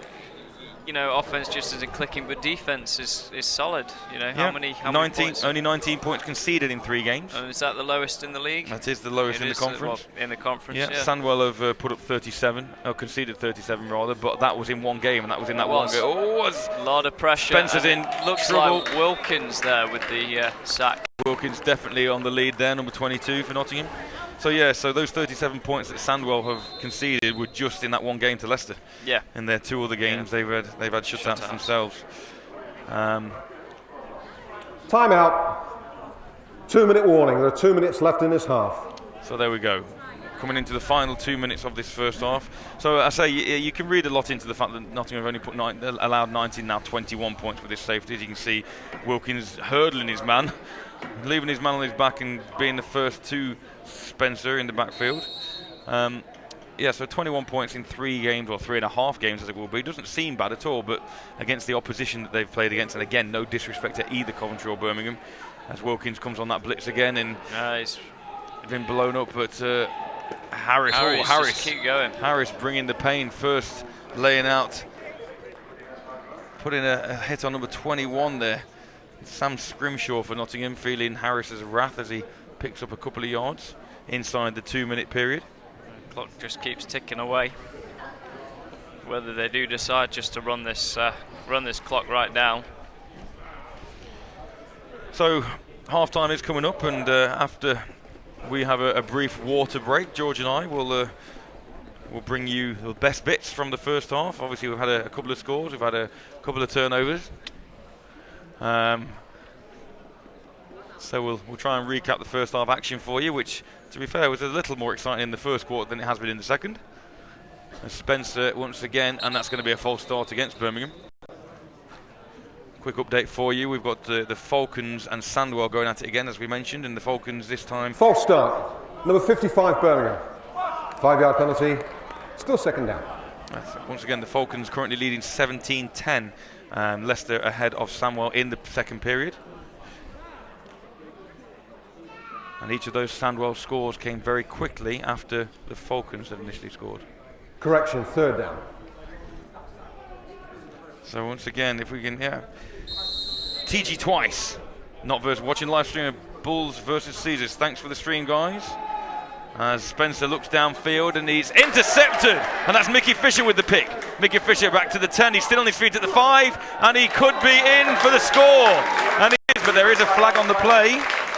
We do have a flag on the play in the vicinity of holding again. We'll just wait for the replay. Let's wait on the officials. Let's have a listen to our referee. Personal foul, roughing the passer. Number 65 defense, 15 yards previous spot, automatic first down. So unfortunately that effort from Fisher will count for nothing, as there was a roughing the passer call against Nottingham, and the Bulls will get a first down as Fisher throws his hands up in frustration after what was a lovely pick and return for 6. Yeah, I'll be disappointed with that, but at least we know he can catch that ball. Filling in for the electrician, that's something we're quite used to seeing Rob Hardwick do. Pick 6s. I'm not quite sure what his career is, so. MH513, surprisingly good coverage from the Caesars. This time last year they were calling my name. Come on, Bulls. What do you mean surprisingly good coverage? Do you mean, I assume you mean the DBs on the field? I'm sure you're not talking about us up here, because the coverage up here is spotless. As it's first down, a high snap and Spencer fumbles the ball, and that could be picked up, and it is. Wilkins picks up the fumble. So instead of a pick 6 from Fisher, the Caesars will get another opportunity to go in to score before the half as Wilkins picks up the fumbled snap. I'm really taken aback by that last comment. So here's the replay again, and Wilkins is a high snap, and Spencer again. Spencer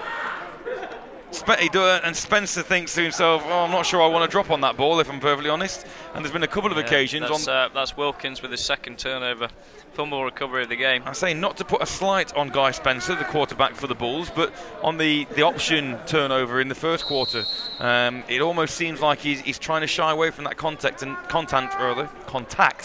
isn't really full committed to securing that football for his team. Yeah, whether he is used to playing quarterback at all, I'm not sure. But. So Robbie Jones in motion. Robbie Jones gets the ball in the jet sweep, and he's around the outside. He's got enough for a first down, but that's going to be 2 penalties, 2 flags on the play. And you know as well as I do, when flags come out in that vicinity, that'll be against the offense. Yeah. Let's see that again. Let's see whether we can pick that up. So Jones comes round And there's a block in the back there, but that's number 11. It's Tom Green with a really obvious hold, unfortunately, which will negate that play. So for all the good that happens, there is always a negative, unfortunately, to bring that Caesars offense back. Discipline. Discipline indeed. Here we go. We're expecting holding number 11, Nottingham. Holding, number 11. 10-yard penalty from the spot of the foul. Remains first down. How's that for coverage, that last guy who tweeted in? So, unfortunately, Nottingham will be pushed back 10 yards on that holding penalty. Still with a good opportunity to score before the half, but now outside of the 15-yard line. Johnson has 2 receivers to the left, this time Green and Molnar to the left, as Dobson takes the ball and is met immediately. And it's Paget, head coach Paget leading by example, shutting down that Dobson run before it even got a chance to start. Interesting to see if Nottingham will use any of their timeouts, because we are inside the 2-minute warning, or whether Coach Warner just elects to let this play clock run down.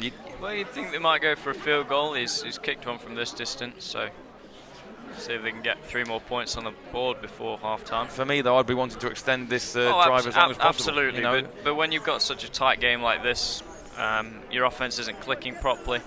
You got to try and take as many opportunities as you can.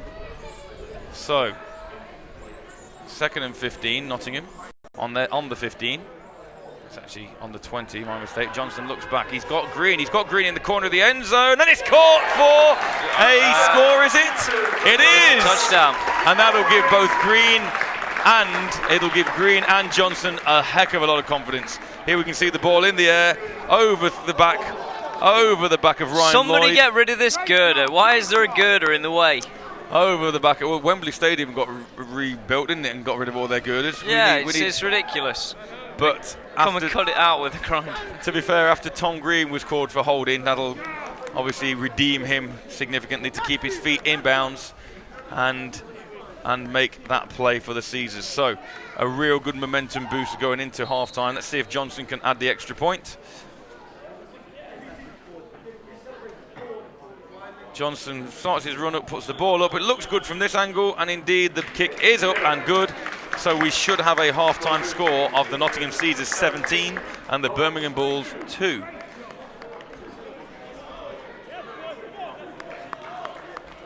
So once again, good defense, and that turnover from Wilkins. We talk about, the NFL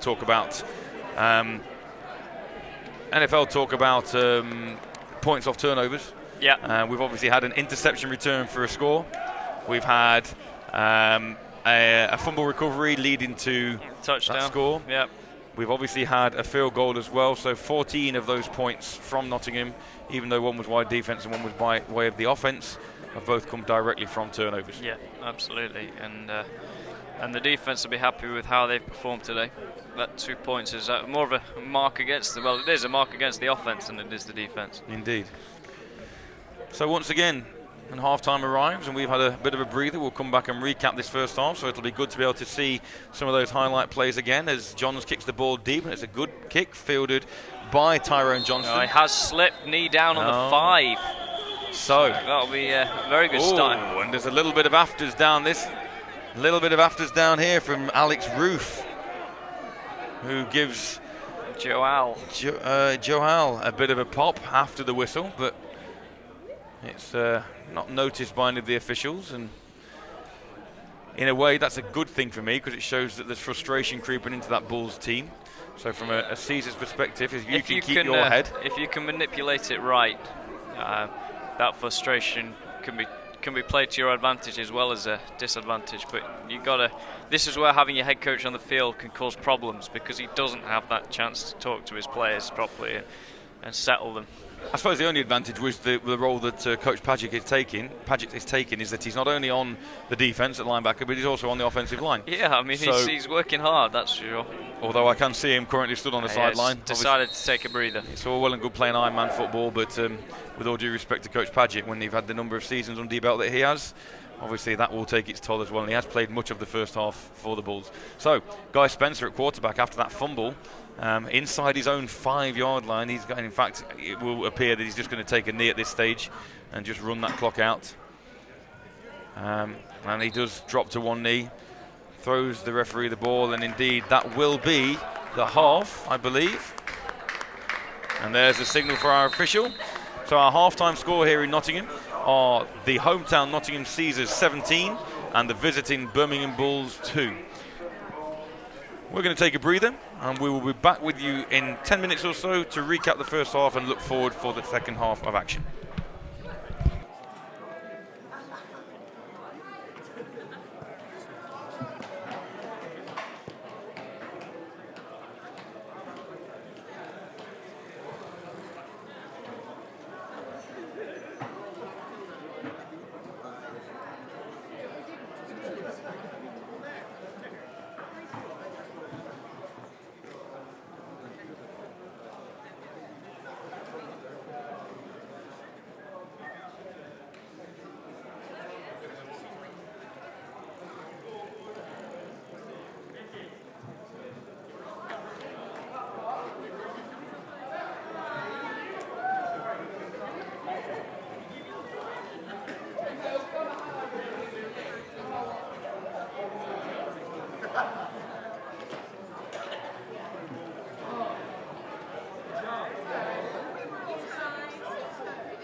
He's taking the balls from us. Yeah, go on. And then we go get the food. We've got 10 minutes.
sort of looked at each other and went,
what was I meant to have done?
And welcome back to Nottingham, where the sun has come out. The crew are eating pizza, and everyone's happy. Just seen the kickoff there from the Caesars, and the Bulls will take over on their first possession of the second half.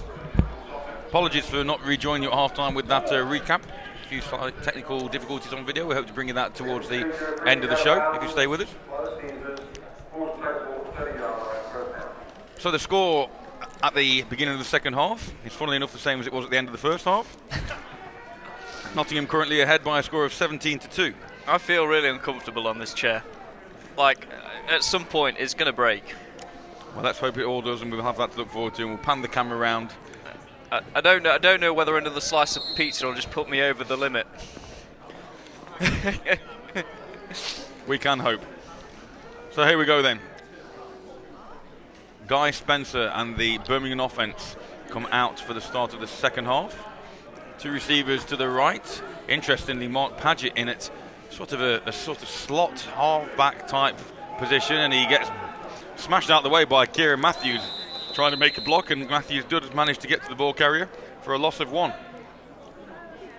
Matthews, even though very slight in stature, does bring a load when he's tackling, George. Yeah, I mean, he's a hard-hitting guy. He's not got much up top in his head. Here he goes then, but he just gets a nice low position on Paget and manages to knock him backwards. He just likes to hit people.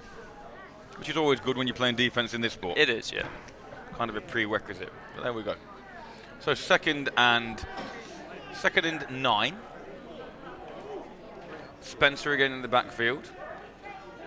2 running backs, 2 receivers to the left, 1 to the top of the screen, and Spencer drops back to pass. Pressure comes and he's wrapped Wilkins up. Again. Wilkins and your man Harvey there on the sack. Harvey. We'll give him half a sack for that. We'll give him half a sack. He'll take that, I think. Snaking round the corner. You can see the pressure comes from both sides. Matthews and Wilkins. Wilkins the first man to get there, and Harvey completes the job. We're able to bring you some stats from the first half of today's game as well, which I'll furnish you with shortly. Our man down on the sideline, Malcolm Giles, who is a stalwart of the Caesars. His son is currently head coach of the NTU Renegades, who, if you watched last week, has 26. Pete Bennett takes the ball around the right side for a pickup of a couple. So yeah, Malcolm Giles has brought us this first half stats.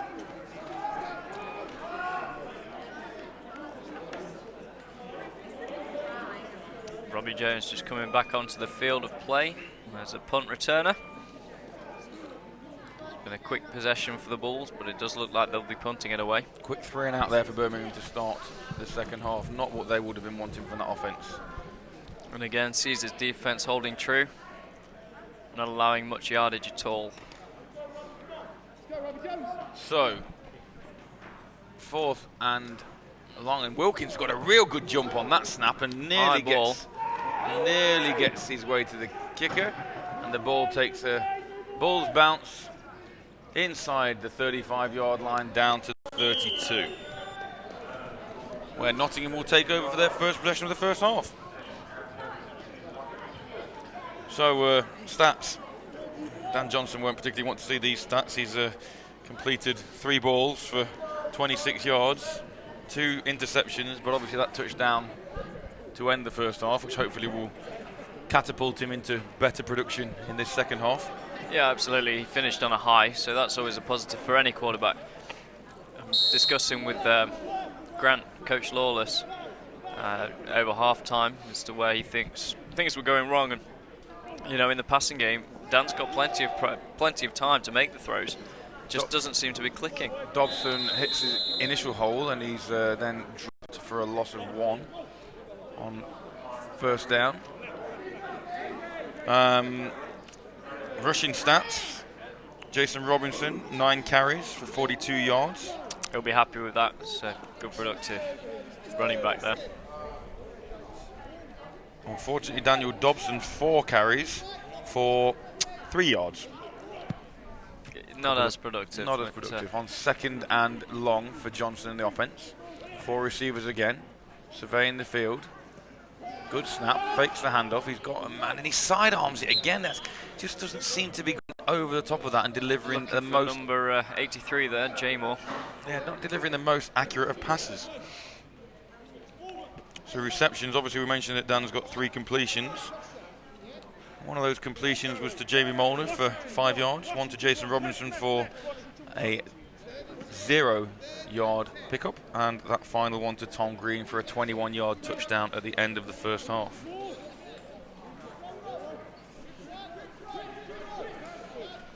As the crew continue to lather pizza around their faces. Please save us a slice, and we're going to have a crew timeout shortly as Johnson drops back to pass and looks to his left. He's got a man this time. It's Robbie Jones, who catches the ball for initially a gain of 5. Yeah, it's a great tackle though, as he caught the ball. And unfortunately that won't be enough for a first down, and that will be a 3-and-out for the Caesars opening drive of this period. Nice to get Johnson that first reception though. Settle those nerves. Defensively, Stephen Brown has had 1 tip pass and 1 interception. Andrew Wilkins, we know he's had a tip pass. He's had a interception for a 30-yard touchdown. He's had a fumble recovery, and he's amassed 1 tackle. Two sort of half joint tackles as we put it down, but so having a good day so far. As nice punt John there. puts a beautiful Not kick up so this much time. height, but it's got to seize his bounce. And it has got a great bounce, and the return of slips, and that will be downed at the 50-yard line where Birmingham will start their next possession. So carrying on with a few of these stats. Bash, 1.5 tackles. Mickey Fisher, 1 pass tip, 2 tackles. And they're the notable performances so far.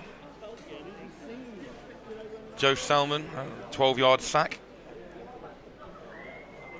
Yeah, so pretty much spreading things around on the defense. The defense has a unit working well together and making tackles when they needed. Not seen many missed tackles yet, to be fair. Yeah, Coach Lawless will be happy with what's happened so far with his defense. First-year defensive coordinator for the Caesars. A few of you got in touch with us in the first half. You may have just seen a graphic on our screen there telling you the hashtag not versus Burr.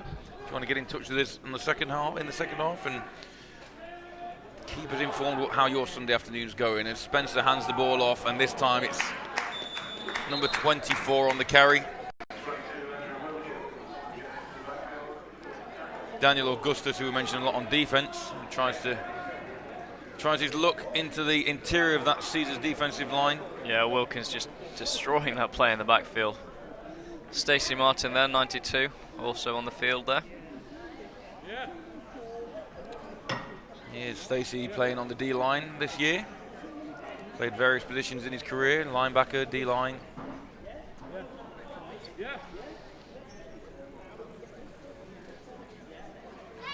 TG twice. I think this. Here's your man who was. No, it wasn't. It wasn't. Was it not? No. Okay then. Hoping the Burn Bulls can tidy up their offense, settle frustrations, and come out strong in the second half. I thought he was talking about me settling my frustrations, but apparently talking about his beloved Bulls. On 2nd and 12, John's in motion again. Spencer takes it on a bootleg this time, and that's never going to happen. The ball is fumbled, and the whistle hasn't been blown yet. And that is gone out of the back of the end zone for a safety. That will be a 2-point safety.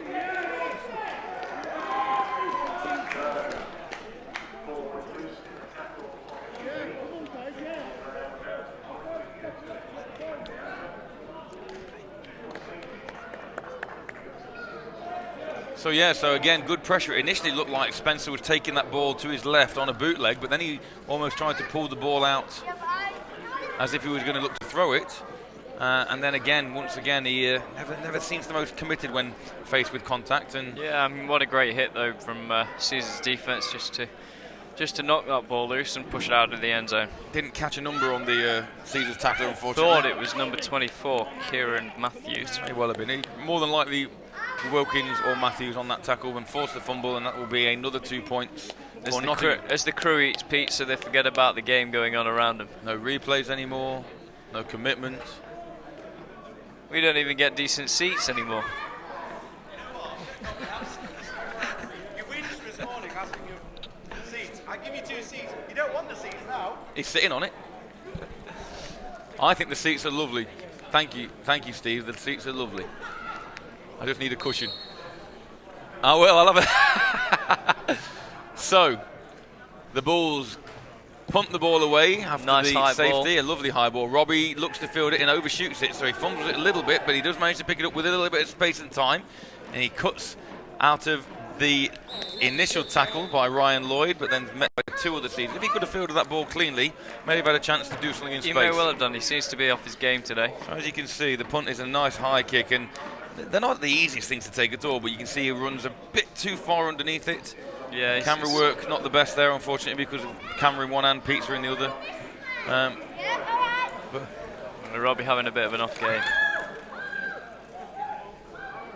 So it appears to me, I don't know if it's the same for you, it appears to me that our atmospheric mics have picked up somewhat in the second half. I can hear, I don't know if it's just because I'm sitting down and I'm close to the floor. So, first down Nottingham on their 26-yard line. Got to change the running back in this time. Dobson coming out. As Molnar goes in motion, taking trips to the left. And they're running back this time, it appears to be John Holmes, number 49. John Holmes, who scored the touchdown that secured the win last time out against the Jets a fortnight ago here at Harvey Haddon. Yeah, really coming on as a running back. So Molnar goes in motion, hoping to add a bit of extra weight to that left side where Holmes will run that ball as Johnson pitches the ball to him and starts going laterally and tries to cut back up the field. There was a gap there initially, but it's closed very quickly by that man again, number 24, Augustus. Yeah, quick player all over that field, and what a great attribute to have on any defence. So 2nd and 10, Nottingham. Bulls lined up with 1 safety high. Trips to the right for Johnson, and only, in fact, ball's handed off again to Holmes. Maybe half a yard there on the pickup.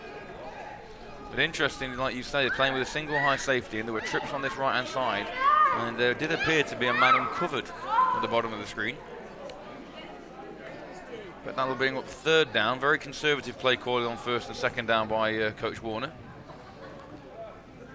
Nottingham currently holding a 17-point lead.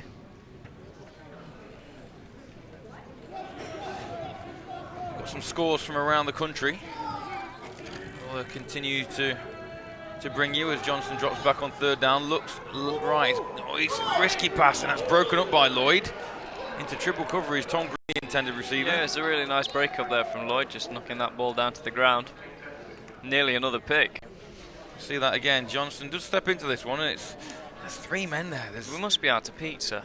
Lloyd, why? Because we're getting replays. Because we're getting replays. Lloyd and Augustus, 2 of the defenders there to ensure that Green didn't get his hands on the ball. Scores from around the country. Starting with the Premiership North. In the first quarter, the Tamworth Phoenix beaten up on the Merseyside Nighthawks 21-0. Premiership South, London Blitz beating up equally on the Farnham Knights by a score of 22-0. Tamworth and London both away games, away teams on those 2 fixtures. London Warriors are away to the Bury Saints, and it's half-time there, 27-10.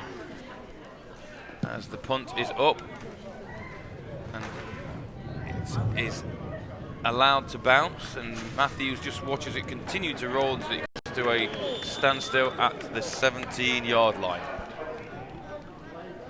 So I'll be taking over commentary for a few minutes while George enjoys a slice of pizza, and I'm sure he'll do the same for me shortly, or either that or he'll eat mine as well. I can do that if you want. Don't worry about it. I'll eat on the go. Obliteratron. Great being able to watch Nottingham Caesars versus Birmingham Bulls. Let's go. Downtown Andy Brown. Brothers Brown and Strutt. So, thanks for... Do you ever feel like you're being watched while you're eating? Got the crew hawking round us, circling. Gannets, I think. To be fair, it's not overly professional to be eating while we're working. We're trying to establish a professional outfit here. Some of us have had a long day. Geordie Askew, gutted to be missing the game today, chilling with the girlfriend and mother, watching instead. Oh, fair play to the girlfriend and the mother. Thanks for watching, Geordie Askew. So, 1st down, Spencer in the backfield again. 2 running backs there. He drops to pass. He's got his man. He's got number 87, Andy Brown, and there he is. Downtown Andy Brown.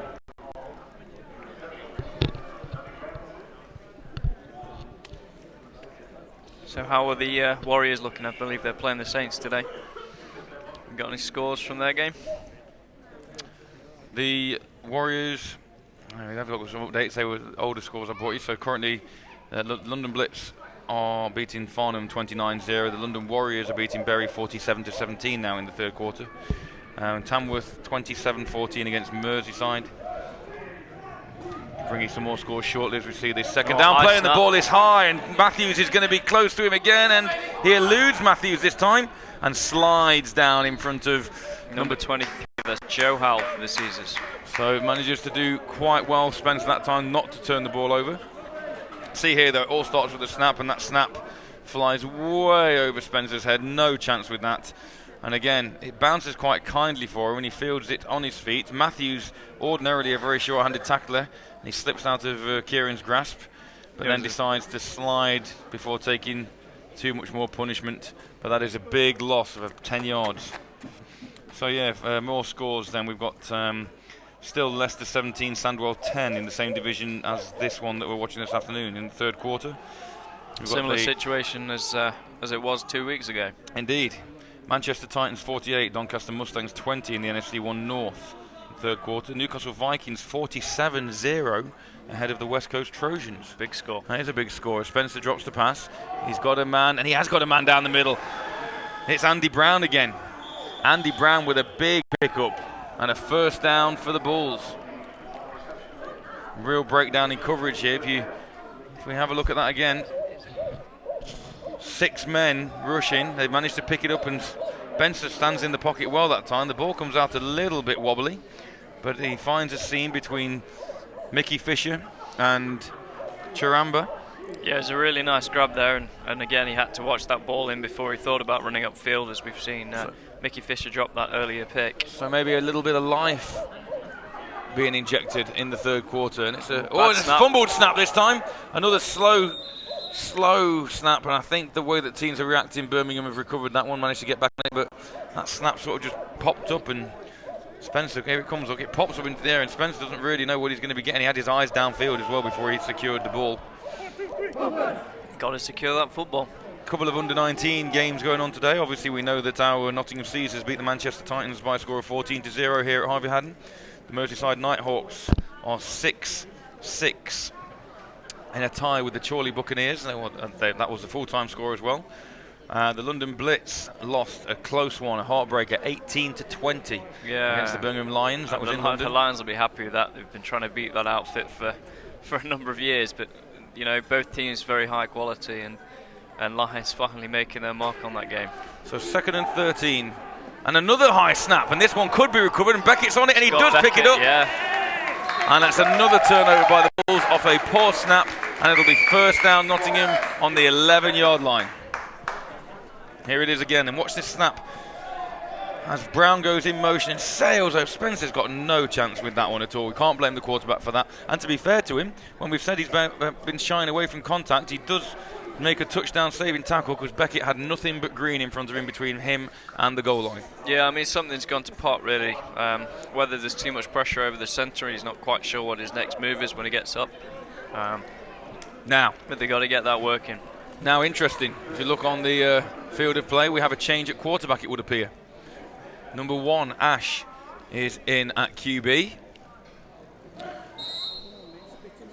Looking for Dan Johnson on the sideline. Can't actually see him at the moment. But Ash picks the ball up in good field position again, inside the 15-yard line of the Bulls. Trips to the left, one receiver to the right, and he's got Holmes in the backfield behind him. And he drops back to pass, and he's got a man in the back of the end zone, and he overthrows him. And he overthrows Jay Moore in the corner of the end zone. Dan is still helmeted up on the sideline, close to the offensive coordinator, but for whatever reason, Coach Warner's seen fit to make a change. And to be fair, Jay Moore did have a step on his receiver there, and Ash just misfired. There is Dan, looking a tad frustrated. Lee Robbo, 82, loving Lard's game day swag. Lard never had any game day swag. Ash brings a different dynamic to the Caesars offense, a much more mobile quarterback. Tough physical runner. He's happy to take contact. He as will well. run through people as he turns and hands off to Holmes, and Holmes looks for some space off the left side, but is met immediately by a bunch of bulls. Alex Roof being the first one. Here we go. Not a bunch of bulls, is it? It's a herd. It's a herd of bulls. Of course it is, Farmer Boy. Don't look at. Don't. Yeah. All right. It's a herd of bulls. So Tom knew it too. He's a country bumpkin too. Immediately brings up third down. And where Ash in the past has ignited the offence, struggling on this first pass was incomplete. Second play was handed off to Holmes, who picked up a yard. I'll be interested to see whether or not on fourth down they elect to kick a field goal, because they've had two successful field goals, 2 successful extra points. Yeah, I mean, Dan's a solid kicker. So here we go. Twins to the left and to the right. Oh, again. That looks like Paget straight through the line. Head coach Mark Paget making an impact, tackling 2 players in one. But that was Here we the go. offensive line. He times his run to perfection, unblocked, takes out Ash, and he takes out Holmes. I suspect that was a run play, looking at the guard pulling across there. But he just messed that play up. So, to be fair, that is a way to lead on the field as a coach. And now that makes the field goal a bit trickier. And Dan is on to attempt that field goal. Sam Kinnelly, the holder again, as in the first half. We'll see whether or not they can add to the score and take them over that 20-point mark. Because Jason Robinson is a late addition to the line, the blocking scheme on this special teams play. Poor snap. This is going to be tricky. Johnson slips as he kicks it as well. And it is no good. Wide to the right as Johnson slips. Had to adjust his run up a little bit because the snap wasn't the best. So the score remains Birmingham 2 and the Nottingham Caesars 19 here midway through the third period. So after Birmingham's poor start on offence with that, with all those fumbles and long snaps that went horribly wrong for him, let's see what they can bring out. We have still got Spencer in there, so we'll see if he can hold on to that football. We got Yuri Sumek. I thought he was on the sideline. I thought I'd seen him wandering around, but apparently not. He's in Indiana, so Watching can't be you. Fort Wayne, Indiana. Yeah, watching from Fort Wayne. Great to be able to watch online. Thanks for tuning in. Oh, apparently he's moved over there. So congratulations on your marriage and move. On your marriage and move. On first down for Spencer, rolls to his right, and he could take off and run this one, and he does, and he runs out of bounds. 3-4 yards there. That's our first transatlantic view of the afternoon.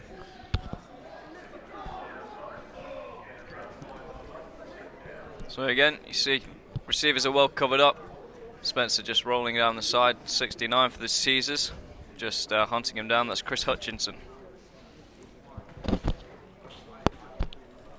So we'll see if they come out in that trips formation again. Clearly trying to get that passing game going now. We've got 2 to the left, 2 running backs in the backfield. That's a good snap, better snap. Ooh, and it's dropped. Looks like number 87 there for the Bulls. 2 running backs. That's Andy Brown. 2 running backs did really well there to pick up the guys coming from the outside. Here we go. So you see Bash and Wilkins, and they pick up those blitzing linebackers really well. Yeah, just trying to negate that pressure. So Spencer seems to be a decent thrower when he's not under pressure. When his feet are set and he feels confident, the ball's coming out quite nicely. But like you say, that Caesars defensive line particularly, and the linebacking core have not given him much time. And to be fair, his centre hasn't given him a great deal of help. So the Bulls with 2 receivers at the top of your screen there, motioning across, and it is a handoff. Oh, big hit, but taken down by number 6 for the Caesars, Stephen Brown, and there is a flag on the play. So we'll see what comes of this, but that was number 87 there for the Bulls, Andy Brown. See if we can pick anything up here. So Andy Brown comes on a jet sweep. You can see Bash there, and number 82 seals Bash quite nicely. And let's see if we can see. There was a late flag, so whether it's a block in the back, possibly it might have been Coach Paget. You see, block in the back. There we go. There we go. 57 Birmingham. Penalty declined. 4th down. A good spot there, Coach. See number 57, Coach Paget, pushing one of the Caesars defenders towards the end of the play. Now we're getting into the third, but it does look like they've brought on their punting team, so. Another tweet in, top-notch coverage again. Well done, George. I should probably know who that is, as they've named me. But, ex-juniors playing for Caesars seniors. There are two of us up here, though, whoever you are. Yeah, but clearly, oh, that might be Jeff Hughes, possibly, my former team manager. So if it is Jeff, thank you. If it's not Jeff, then I do apologise. And if it is Jeff, I'll let you off. There seems to be a slight delay. Could be the end of the third That was period. the end of the third quarter. Indeed, that was a very quick period. Very quick quarter of play.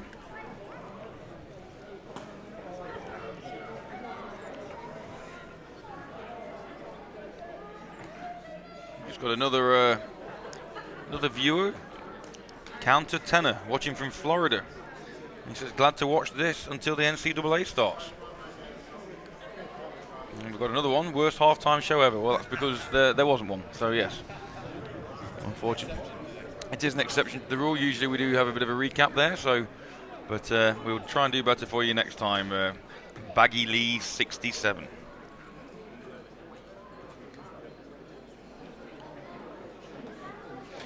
Rich Van Slotten, remember my time with the Big C, just messages coming through, just reminiscing for certain people as Robbie Jones is back deep to return this one for Nottingham. See if he can get a clean grab on this ball this time. Sun has left us for the time being. Wind just starting to pick yeah, up a little bit. It does appear to be as well. As Andy Brown is back to kick for the Bulls. He puts his foot through the ball, and Robbie will have a chance on this one. Nicely taken. Oh, he actually signalled a fair catch. Fair catch called by Jones. Probably a wise decision. There were 4 Bulls conversion on him at that point, and he does manage to field the ball cleanly this time. So Nottingham will take over in decent field position again on their 32-yard line. So Ash walking back out on the field, keeping him in for this drive as well. See if they can get that ball moving again.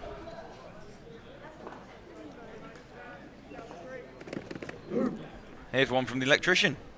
Oh dear. Don't use Twitter, so thought I'd drop you a message for a Big C shout out. Tuning in and cheering on while sailing down to Coco Cay Bay in the Bahamas. The electrician's in the Bahamas. Oh, he's moved on. I know he was in Orlando. He was in Florida. Nice to hear from you, Rob. Hope you're having a lovely time out there as Ash. He's got Jones. Oh, he's just out of Jones's grasp. And he had his receiver turned around. The difference that time was that Ash actually led his receiver, which meant he didn't have to make an adjustment. Interestingly, let's have a look at that again. Fake that handoff to Holmes. If you did watch Varsity last week, Robbie did manage to make a similar sort of grab to that. But that one was just inches away from... One from James Smith, Coach Smith, who's an old friend of ours from the Caesars and from NTU and various other places. This is me and AD. I assume that's AD Giles, listening via Bluetooth on the way back from Manchester after a Honey Badgers games. It won't be AD Giles, then will it? It's Aid, don't know. But just wondering if George likes pizza, as he's never mentioned it. I actually don't like pizza that much. So Ash drops back, and Ash is almost intercepted that time. Looking for Jay Moore down the right-hand side. Not like James Smith to be sarcastic either, is it? No, I like steak, Jimmy. I don't know what you're on about. Here's a replay again. So again, Ash has got plenty of time there. Good snap again. Fakes the ball. This time maybe he is rushed a little bit as Matt Teal pressures Terry from the Bulls and nearly gets the interception. So 3rd and 10. Nice to know you're listening and watching, James, anyway. And what's the weather like up there? It was grim yesterday. So 3rd and 10. Ash with trips to the right. Oh, that's got to be offside. There's the flag. So this is the free play for Ash. This is a free play. He took the ball and he will take off with it. And he can run and he will run and he'll elude the contact and he steps out of bounds for a first down. And there's a hint of a late hit as well as the offside penalty. The offside will be declined, definitely. Oh, I feel like there might be a dog in the stadium. Watch the replay again. So you can see Paget jumps offside. So Offside. Number 57, Birmingham. Penalty declined.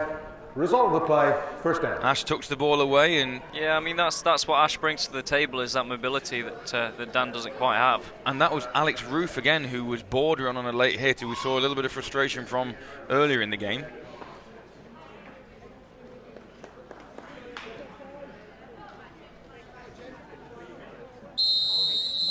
So, first down for the Caesars.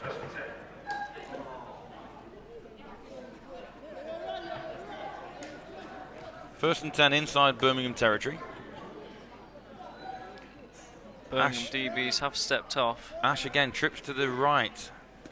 He looks to the left, then looks to the right. He floats the ball over the top, and miscommunication again with Jay Moore. Ash obviously thought he was coming inside, and Jay Moore had his back turned, heading towards the outside. Yeah, whether that was on the receiver or the quarterback that time, I'm not quite sure.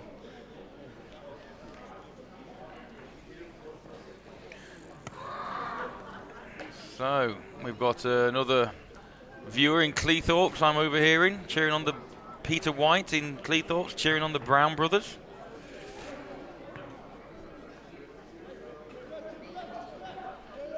So, second and 10, Nottingham. Ash again, hands the ball this time to Holmes, gone to the air quite a lot, and Holmes picks up 3 maybe. See where they spot it. That's going to be 2 they're going to give him on that play, so it'll be third and long again for the Nottingham offence as Ash checks his wristband. Yeah, again, both offenses still struggling to move that ball. Defense is really holding up well.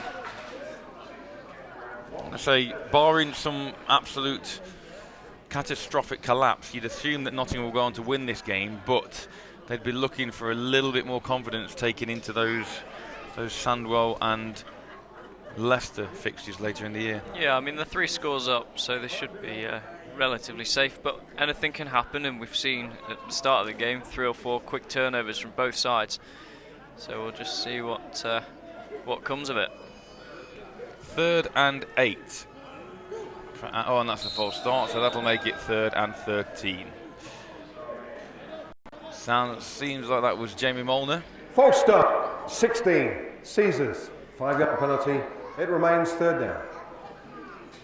So a tough third and 8, just got a little bit tougher with a 5-yard loss due to the false start.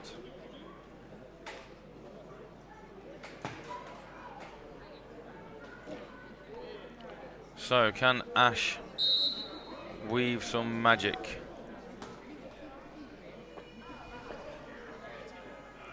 Third and 13. Ash is pressured and he escapes, and he throws and hits his man. Does that called complete? Called incomplete. It's called incomplete. Tom, it was Molnar again. It was the intended receiver. We'll see if we can see anything more. Ash looks to his left and then feels the pressure from Andrew Endo Gibson. He manages to roll, gives Molnar a chance, and that ball. Oh, he does bobble that ball actually on further review.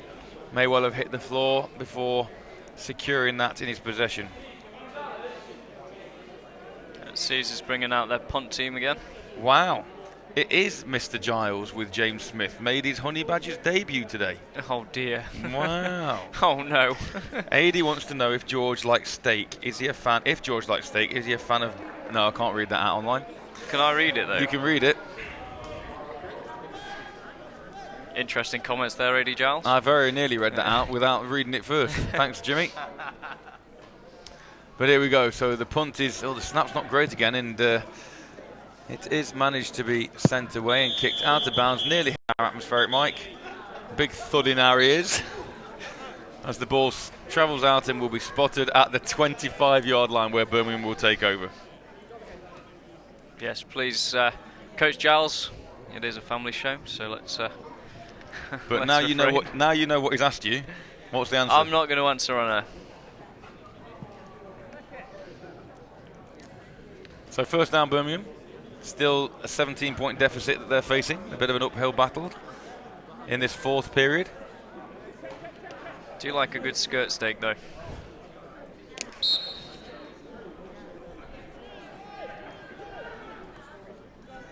So once again, similar formation that we've seen all day from the Bulls. Those two running backs, but we have a new QB in now. So Spencer has played his last snap, and he's got a man at first completion. He's going to make way go for 6, And it has number 10. Tom Farnell. He's stretching it back. Yeah, completion by Richard Wild. And Richard there you go. Wild, 1 for 1, 70 yards, game on.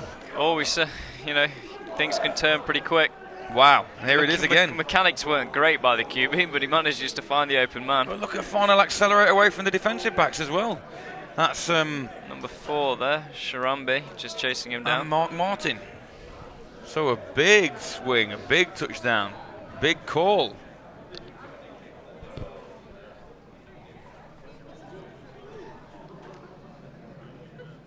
And that's silenced this silent crowd. They weren't very noisy to start with. So, interesting. First touchdown, and significant because that is the first touchdown of the Bulls' 27 I should say campaign. to Jimmy, the answer is no to that one. Wild drops back again, and he's got a man. It's picked off. And it's picked off, and this is going nowhere. As even though the 2 points...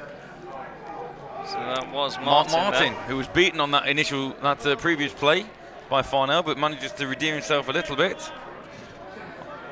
on a pick in the end zone to stop the extra 2 being added.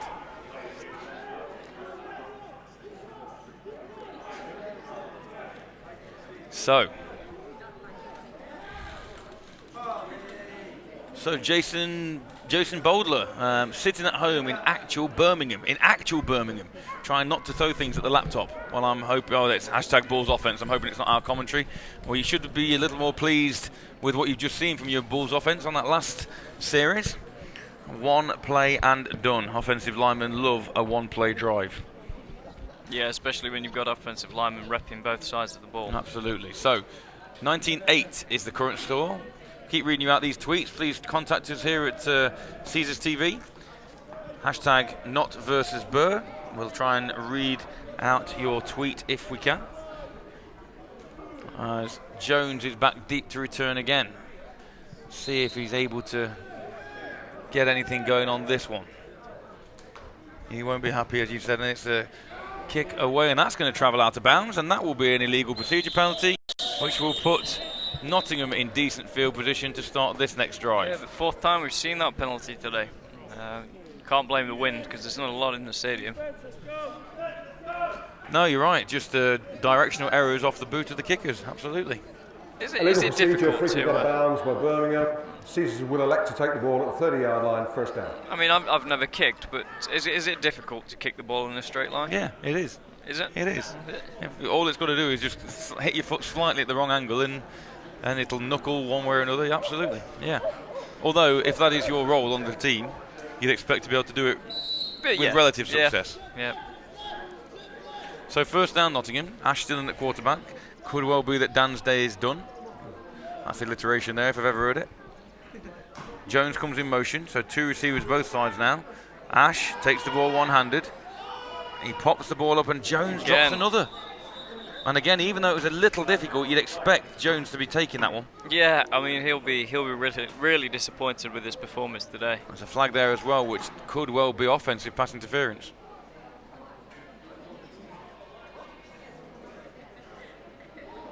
Pass interference.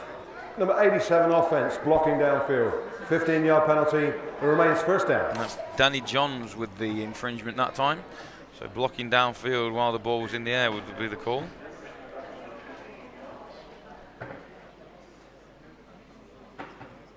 Yeah, I mean, Robbie's a shorter framed receiver. He's not quite got the same frame as Davidas, so quarterback's having to adjust to throw. Obviously, he's got a smaller target area around him as well, but it's not like him not to be making those grabs. So here we go then. First and long. First and 25 for the Caesars and Ash. 3 receivers to the right. The Sun rejoins us here in Nottingham. There's a blitzing player coming from the right, and Ash doesn't see that man. Number 1, that's Pete Cleaver with the interception. And he's still on his feet. He escapes 1 tackle. And as you said, things can change very quickly. He's going backwards now. And he decides to drop. He's gone backwards, but he's got the turnover. Indeed. He's got the turnover. He retained the ball. If we can see that play again, it'd be interesting to see where he started from. And actually, here we go. So let's see where he picks this ball up. So he catches the ball on the 26-ish, 26-yard line. He's now on the On the 30 there. Yeah, and now he's actually nearly lost. back for 13 yards. No, I he reckon, lost 5 somewhere. yards from where he originally caught the ball. What, 27 to the 40? He lost 5 yards from where he originally caught the ball. So, but anyway, nevertheless, as you said, I question your mathematics there. I don't think it's my mathematics; it's more the vision. No, anyway. they have marked him further upfield than he actually went down to the ground.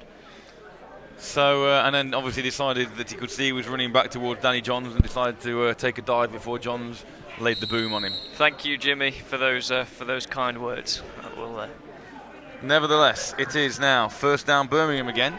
So another score here would get things really interesting. Wild in at quarterback, he drops back, and that one is battered blocked down. Is that Wilkins? I think it was. Wild has some interesting passing dynamics. As you were a former quarterback coach, I'm sure you'll break that up a bit more than I can. So. Yeah, seems to be very sort of forwards on, very. It makes a decision very quickly. Not sure his feet are in the perfect alignment for a pass to be Hands accurately don't thrown. seem to be in the perfect alignment on the ball either. So. No. But he has got a TD to his name. So. Yes. So 2nd and 10, Birmingham from the Nottingham 26-yard line in the 4th quarter. Wild takes a snap again, and he's gone for the top again. And he's just incomplete. Fierce hit that time, Wild. Looking for Bafanl again. Replay, let's see what happens to Wild after he releases this football, if we can. May well be that the camera follows the ball a little bit. Let's see. And it is Wilkins that delivers a blow. Laid him out. And as a result, that ball wobbles out of Wild's hands and brings up 3rd and 10.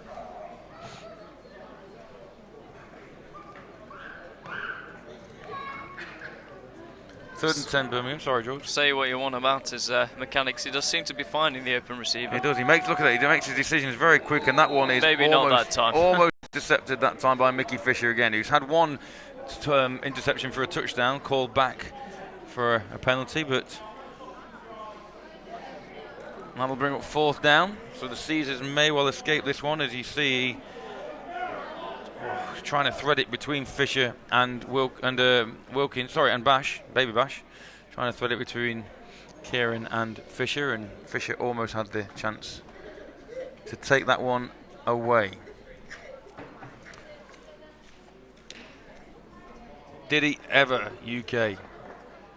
Ex-player, the spear, fear the spear. Checking in, loving the coverage, guys. Great to see the Big C doing so well. Martin Miankowski. Yeah, as I remember Martin very well. As Brown goes in motion and Wild looks that way, he's got a man. Almost intercepted again, laying out for the ball on 4th down, and that will be a turnover on downs. Yeah, number 32, Adam Wilson for the Caesars with the coverage. See that again. Wild makes his decisions very quickly. He knows where he's going before he's even got that ball in his hand, I think, and just he does put the ball up a little bit of a prayer. As you say, looking for Michael Beattie on that one, but nothing doing, and as a result, it'll be 1st down Nottingham, and Ash will get another attempt as Dan remains on the back of the sideline, talking to David Ass, who's currently, as I said, not kitting up for today's game due to an ankle injury. So 1st down Nottingham. Jason Robinson back at halfback. Defence will be happy with that performance. Another 4th turnover on downs. Robinson, for me, out of all 3 backs that we've seen today, seems to hit the hole faster. He runs with the most conviction. He does. I mean, you look at Dobson, the 2 different styles of running backs altogether. Dobson's more of a power back, and J-Rob, as he's aptly known, relies more on his speed, but he really hits that hole with such force. So I'll bring up 2nd and 5. Good positive play again on 1st down, and to be fair, largely when Robinson's been on the field and been involved, plays have been positive. So 2nd and 5. 2 running backs this time. Dobson in at fullback as Robinson follows Dobson. Another few yards gain there. Interesting slight change of formation there, bringing in almost a fullback into the play, and Dobson picks up that initial carry. You can see here number 5. Just chip blocks number 25 there, Matt Teal. Wasn't a clean block, but it did enough just to push him out of the way. Yeah. It'll bring up 3rd and a easily manageable 2, you would have thought, particularly with the fact that Robinson and Dobson are both in the game at the moment, and it would appear Coach Warner is heading back towards a more conservative running offense. Dobson in the feature back this time with Robinson, and that's going to be a false start. And that will undo all of Robinson's good work so far.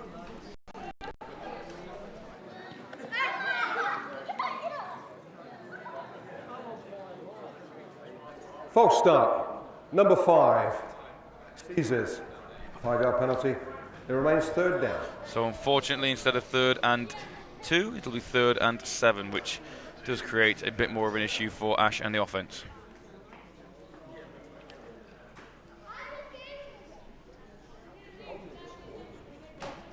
So 3rd and 7, Nottingham.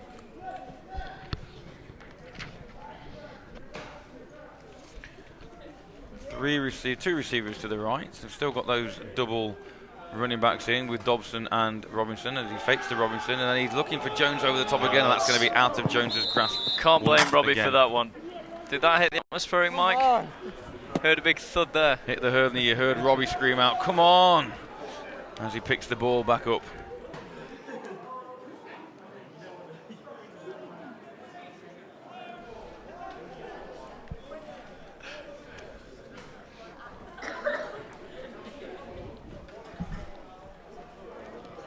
Caesar's getting set to punt the ball away.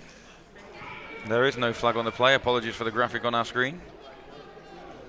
So 4th down again after a pretty anemic Caesars offensive 3 and out. Looked promising until that offside false start penalty, and good kick by Johns this time, and it takes another Caesars bounce, and it's down at 21-yard line by Charamba. So Birmingham will take over again. 11 points adrift of the hometown Nottingham Caesars, looking to go 4-0 as a result of this one.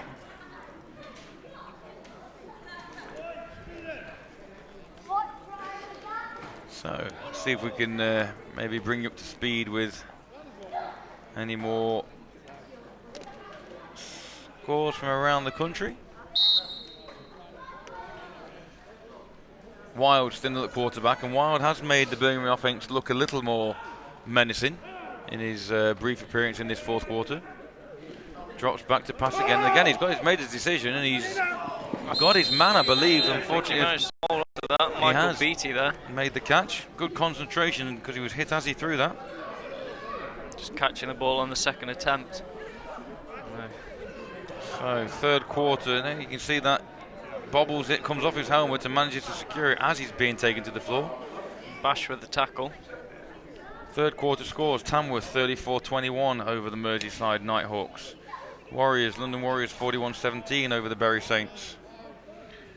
The Blitz 36-7 over the Farnham Knights. That was at half-time though, not got an update on that as of yet. Manchester Titans beating up Doncaster 67-20 as Brown comes in motion again. And Wild is snagged by Wilkins. And you can see he's looking to pass immediately again. He's almost made his decision where that ball's going before the snap is even taken, but Wilkins gave him no chance that time. And all being well if we can see that again. Let's see where Wilkins comes from. Wilkins, as Brown goes in motion. And Wilkins just flat out beats his man. Just flat out beats his man number 66 there for Birmingham, unfortunately. Richard Clark absolutely pushed out of the way by Wilkins, and that will bring up 3rd and 15. So carrying on, Sussex Thunder 26-7 over the Oxford Saints in the 3rd. Ouse Valley Eagles, a division rival in the Caesars division last year, as the ball is pitched by Wild. And Harris is on his feet, and he's got a 1st down. He's got some pace. And he's got some acceleration, and I think he may be gone. And he is. No flags on the play at all. Touchdown. And that is touchdown Birmingham Bulls. Wow. Wow, wow, wow. You just saw him accelerate away from those Nottingham defenders, and now this game begins to get interesting. He may have called this game too early.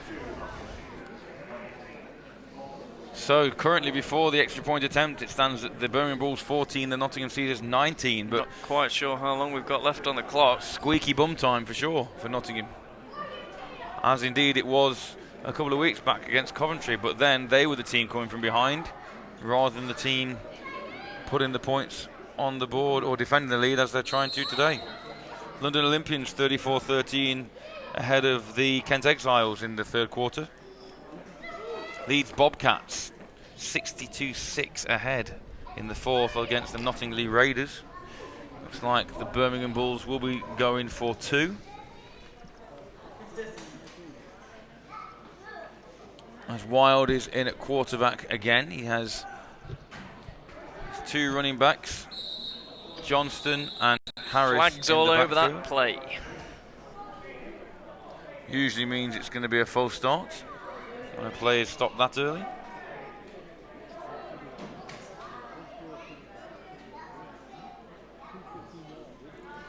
False start. Offense. Replay the try. And there we go. So they'll be marched 5 yards backwards. Making that two a little bit more difficult. Just trying to catch up on other scores around the country. Newcastle Vikings 52, West Coast Trojans 0 in the third quarter. That's a real surprise, that one. 31-13 now, Leicester over Sandwell. That'll shake the division up a little bit on if Wild fumbles the ball. And it's once again Martin nearly picked that one up. Chance for his second pick of the afternoon. And unfortunately he just bobbles it as Brown again comes in motion. And the snap is bobbled by Wild. And as you say, I mean, that mechanics, he doesn't use his non-throwing arm at all. Most quarterbacks sort of secure that ball in their non-throwing arm while they're dropping back and read and then give it a little pat, almost through habit. And yeah, but obviously it's worked for him on that initial 70-yard touchdown, and then we had an equally long 70-yard run from Harris. Well, be interesting to see what they come out with here. We're not quite sure how long's left on the clock. Can't be much longer. 6 minutes remaining, we're told. 6 minutes left, so that's a significant amount of time. And when you consider how quickly both those Birmingham Bulls scores have come, yeah, absolutely. Nottingham now need to start eating some clock, and they need some more points. They do, absolutely. But it's trying to get that offense working. So here we go. Birmingham to kick off once again. Number 82, Michael Beattie with the kick, and it's a high one, and this time fielded by number 10 for Nottingham, who puts a nice return in, finds a seam, and that's Kyle Pearson on the return. You happy with that? Yeah, absolutely. Rookie for the team, I believe. So here we go then, there's Pearson walking off. Should be happy with that impact as he gets greeted by his coordinators and coaches on the sideline. Yeah, can the Caesars take advantage of good starting field position? Things have just been missing. They've had nice plays on first and second down, then combated by silly penalties. Robinson in motion, Dobson in the backfield. Dobson receives the handoff and he follows Robinson and he picks up again. The pile keeps going, and that's going to be an 8-yard pickup and maybe more. It's still going, he's still on his feet. And it looks like from where that official on the far side has spotted it, they're going to be giving him a first down for that run. Yeah, I mean, it was a big run by Dobson there. He's a real power back, and if he does get that chance to keep driving those legs and keep moving and tacklers are coming in high on him, he'll do that to you. So here we go again. So Robinson makes that block, and he does make a little gap, and then there's one tackle there, and his feet keep driving, and in comes 74, Neil Morley for the Caesars, who pushes the pile. Then in comes big number 77. Well, it may not be 77, we haven't got a 77. 73 it was. Darren Chown. And that pile gets pushed and far enough for a first down. So that's a good initial play and puts the Caesars in Bulls territory for the first time in a long time. You just got to keep ticking that clock down. First and 10 Nottingham. Bulls territory. Hands the ball off to Dobson, and Dobson's got a hole. Big hole. He still makes one man miss. In fact, he flattens Pete Cleaver on that initial hit, and he picks 15 yards. That's a good, great. His production levels have just skyrocketed. I have every confidence in my director Tom Howell that he's going to bring us a replay of that run. And here we go. I'm just on cue. Dobson, big gap, straight up. north and south. Bang, Cleaver put down, and he still remains on his feet. And in comes Robinson to help push the pile, and Chown again. And he's a sort of running back. Got to go for those legs. Even J Moore was in there pushing the pile. Yeah, it's good to see when your receivers are pushing that pile. So as the defense gets pushed back further and further towards their own end zone, obviously their field they've got to cover is smaller and smaller, and you often find that things become tight, and moving that ball can be difficult. So we'll see what they do this time. So, and this is a QB keeper, and Ash does keep it, and he's got to be careful. And there is a flag on the play. It's going to be obviously something offensive. It's going to be Darren Chown is protecting his innocence there. Yeah, I suspect it's on 73. Let's have a look. Let's see if we can see at the top. He's probably going to run out of our shot as Ash, here he's over the top here, Darren, and there's a little push in the back there, and the ref's looking that way, and the flag does come out, so that will be a block in the back, I think, against Darren.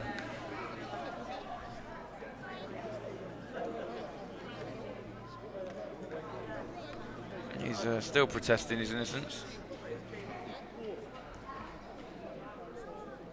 And whether he agrees with it or not as he walks off shaking his head, unfortunately he'll have to accept what is about to happen. Personal foul, face mask, number 64, Nottingham. Interesting. 15-yard penalty, it remains first down. Well, there we go. Either way, it's still ill discipline. You know, even worse now that we know it's a face mask. It's there's no way we've got that again at all, is there? No? Okay, no problem. Just wondered if we could have picked that up, but not a problem. And that 15-yard run that Dobson just put on the field has just been taken away. There it is. Stripped clean. That was first down, though.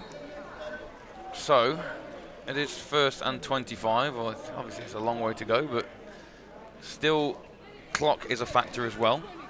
It's kind of a shame that Nottingham are hanging on. You kind of would like them to, you know, to feel a bit more convincing in their victories. Credit to the Bulls, though. They've really turned this game around in their favour. Dobson in motion this time, and Robinson takes the ball, and Robinson's full speed. Well, there you go.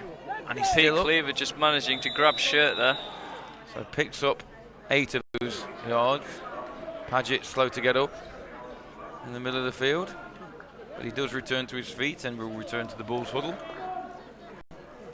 Here we go again, so Dobson in motion that time. Look how fast Robinson hits that hole. He's flat out now. And he does get snagged by Cleaver, but again a 9-yard gain, which will bring up 2nd and 16. So, as positive an outcome as that could have been on 1st and 25, realistically.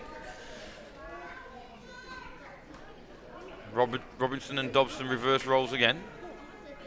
And this time Ash drops back. He's got plenty of time. He's got Robbie. He's looking for Robbie again, and he might have it. And he's got it! Touchdown! That is an outstanding catch by Robbie Jones. And once again, in fairness, there's a girder in the way. In fairness to Robbie, it's about time he did something. Wow. He's not done anything all day. Not done a great deal all day, but the great players. Here we go. Let's see if we can watch any of this. So the ball's in the air now, and we do manage to see that catch. Just so Robbie will be happy that we've managed Somebody to get that has to cut that girder out. Maybe we just cut the middle section out. We can cut the middle section. I can organise that. Okay, that will suffice. But I tell you... But it's about time he did something. In all seriousness, though, his parents gave him a slap round the arse. You like this? You like this? This is from an NFL Films quote from way back. Great players aren't great all the time. They're just great when they have to be. Yeah. And the extra point goes through from Johnson to make the score Nottingham 26, Birmingham 14, and give the Caesars a little bit of breathing room with around about 3.5 minutes left in the game. But that's a highlight play if ever there was one. He'll be happy now. We'll take it for some chicken after the game. Beautiful pass, to be fair, from... it was a nice pass. From Ash. And again, the key to it is that he led his receiver. He didn't have to adjust. And there's Steve Matthews, our executive producer.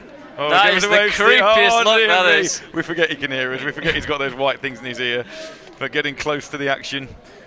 Give him his minute of fame. So, a 12-point lead now, late in the fourth quarter rather, late in the game. You would think should be enough, but we've seen how quickly these games can change. Speaking of games changing, once again, try and get you up to date with games around the country, as The ball is kicked off and fielded at the 10-yard line. And Tyrone Johnston remains on his feet and is still going. Takes a lot of taking down. He's at the 40-yard line. Good starting spot for the Bulls again. Interesting, you know, looking at Ash, he seems far more comfortable in the pocket than Dan does. He does. He, unfortunately, you know, as much as, not that I hate to say it, but you know, it's the offense has. Oh dear, we do seem to have an injured Birmingham player prone on the sideline. There is Johnston slow to get up, I think. The medic runs over. That's the return player. But yes, I don't know what it is. Dan has proved himself to be a more than capable quarterback over the years. Things just not clicking this year for whatever reason. Ash does appear to be a little bit more compact and technically better in his release when he's throwing the ball. Anyway, just looking around the country, see if there's any updates to any scores, but nothing particularly of note that we've brought you before in the NFC1. Last time I checked, Lincolnshire Bombers were beating the Humber Warhawks, but I will double check that score. They're 41-14 ahead, according to 41-14 ahead. Yeah, that was in the third quarter, so that may well be a little bit of an older score as well. Still in this division is the Nottingham Caesars Birmingham Bulls division. That Manchester Titans outscoring Doncaster Mustangs still in the fourth quarter, 67-20. Big score there by the Titans. So I say, in the other fixture in this division, Sandwell are still trailing Leicester, and in fact I can confirm that is a full-time score now.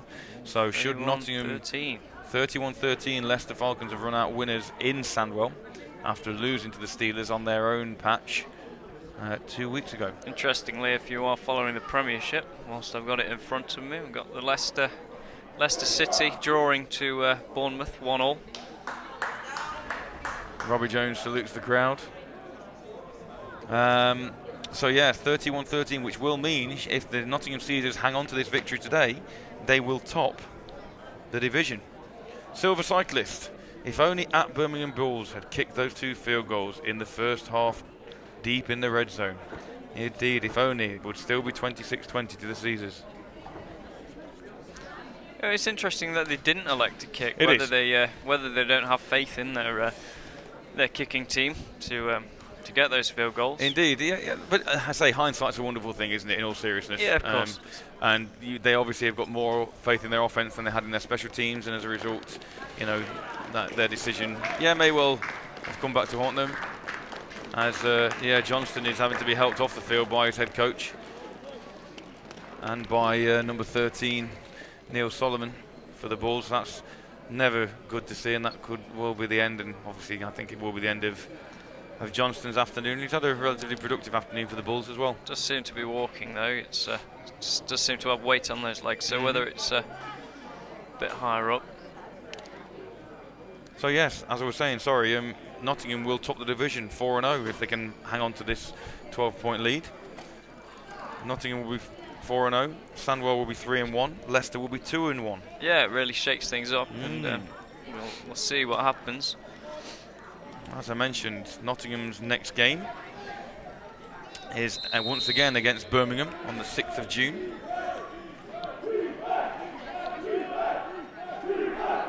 Well, it may well not be them. I'll have to check that for you and let you know before we leave. As Wild puts the ball up, and this is picked by number 32. Adam Wilson for the Caesars. And Wilson's still on his feet, and he's down, taken down finally at the Birmingham 33-yard line. Here's a replay of that. Wild again pops that ball up. He's just really, really throwing him up in hope more than anything. And it's a good return. Here in the atmospheric mic there, Barry just shouting, finish it off, finish it off. I heard that myself. Let me just try and confirm. The thing is, he's not actually that close to the mic. He's halfway down the field. So yeah, I can confirm that 6th of June away, the Birmingham Bulls will be hosting the Caesars. And then the week after that, we will welcome the Sandwell Steelers to Nottingham on the 11th of June.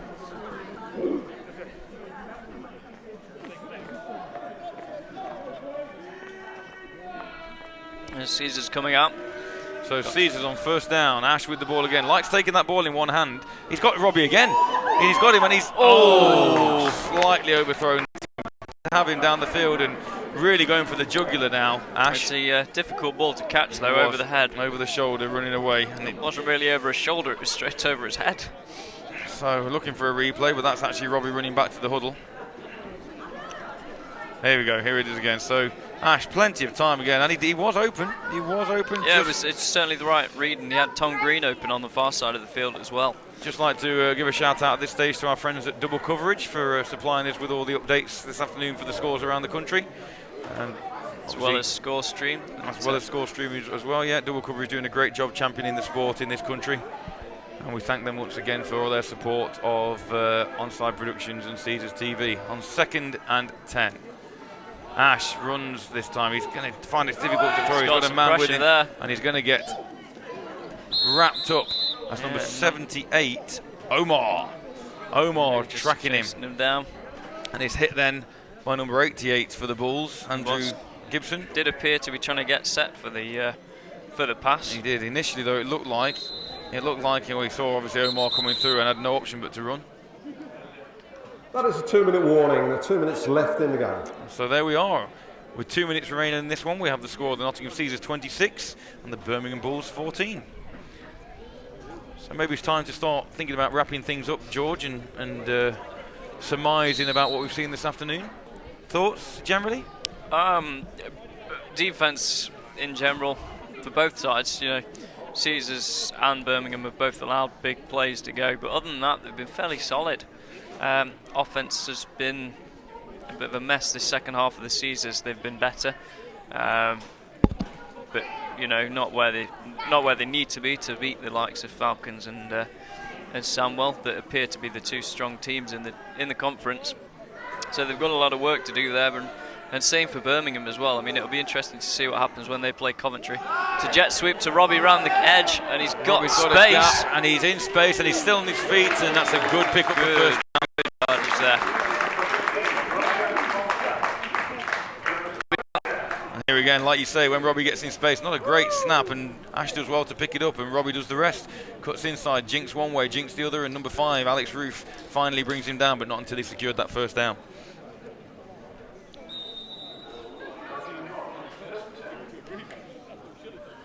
So see whether they elect to pass or throw here. I think Caesar's just trying to get some more points on the board. Birmingham. So 1:14 left in the game. So Birmingham take their first time out of the game. Yeah, just interesting looking at the results from today, and if scores do stay the same here, you've got, like I say, you've got Sandwell now who have scored 158 and conceded 68. Leicester have scored 116 and conceded 67. Nottingham, in their 4 games, have scored 79 and conceded 33. So I say, played one more game than Leicester. Yeah, you know, in this league, points against is the first thing that comes into account in a tiebreaker situation. So it's so first down, Caesars looking to add one more score on the day. As Ash drops back again, and he's got a man. He's overthrown that one. Yeah, he has. He did have him. He had Tom Green open in the end zone, but he read. And again, you know, despite the overthrow, he looks comfortable in the pocket. He does. He does. See, what strikes me obviously as well is the Caesars defense has kept them in games, and it is evident that Caesars defense is the strength of this team. But equally, if you're putting up 116 points in 3 games, as Leicester have done, and 158 points in 4 games, those high-powered offences, what's going to give? Is it going to be the offense that breaks down against the Caesars D, or vice versa? Well, you got to say for the Caesars defense, you know, they get the ball back for the offense, but the reason they're on the field so often is because the offense gives the ball straight back. So they've got to work on that. You know, they've got to get things right. Towards the end of this game, they have been showing signs of a solid offense. Signs of life they have, as Ash drops back again on second down. He pops the ball over the top, and he's looking for Molnar. He's caught it, and he's in the end zone, and that's a touchdown. Great grab by Molnar. Brilliant adjustment, absolutely fabulous adjustment. You know, we've got to tell him to stop scoring in that corner. Wow, well. Ash has his second touchdown pass of the day. As you see him drop back, he looks really comfortable, even under pressure. He does, and his feet are always Molnar, great grab, and there's that girder.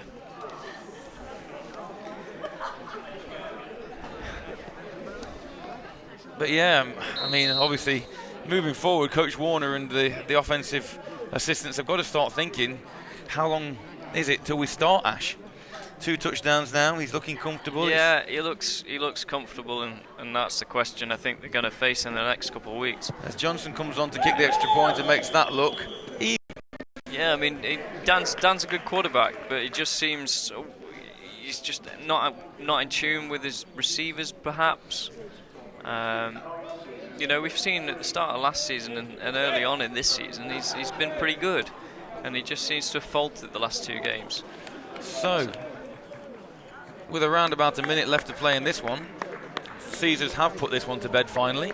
They now own a substantial lead, with the score at the Birmingham Bulls 14, the Nottingham Caesars 33.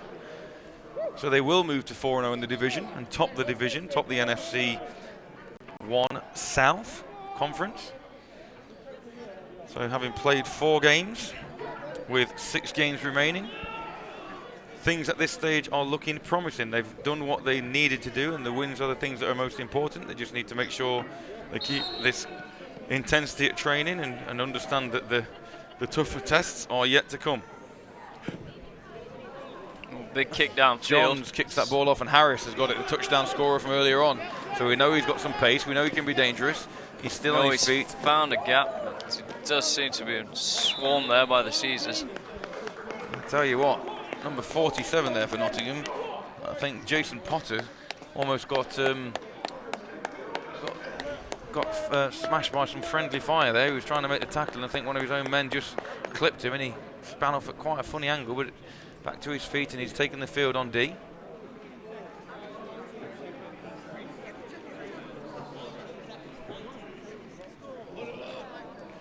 So it'll be first down Birmingham on their own 31-yard line in the dying moments of this game.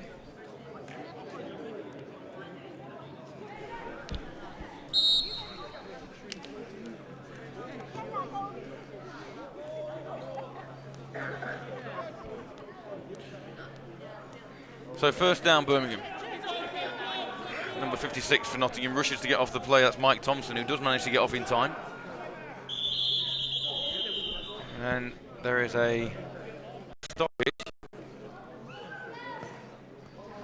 Timeout, Nottingham.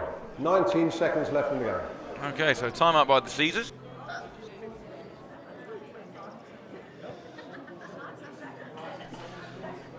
At the full-time whistle, George and I are going to wander down to our sideline broadcasting position and bring you a couple of interviews with the successful coaches and, all being well, the owner of the Nottingham Caesars. Last time we did this against the Coventry game, it was very, very animated. There's Coach Messam. Good afternoon, Coach Messam. And I think that's all that needs to be said. Good call, sir. Coach Messam, who led the NTU Renegades along with the NTU Renegades offense last week to a victory over the University of Nottingham students for the 7th victory for NTU in 8 tries. Number 57, Stuart Henry there with the tackle. Good to know you're watching, Coach. So as I was saying, yes, we're going to get an interview with Coach Bosley at the end of it, and against Coventry it was quite entertaining. He became quite animated. Timeout Birmingham, 9 seconds left in the game. And I'm sure... Hail Mary. I'm sure... Well, we've got to see it. We know Wild is good for it. Just hope it's not a wild throw. Oh, that's excellent. That's awful. So yes, and I'm sure when we read Coach Bosley the score from the Sandwell-Leicester game and tell him that his Caesars currently top the division after today, we might get some more timeout called by Nottingham. First by Birmingham, then Nottingham. Timeout, Nottingham. 9 seconds left in the game. So after being 19-14 ahead and looking a bit wobbly after that long Harris run, the Caesars have stamped their authority somewhat with those 2 offensive possessions and touchdowns first from Robbie Jones and then from Jamie Mulner, both from the arm of Ash, and will win by a significant margin at the end of the day.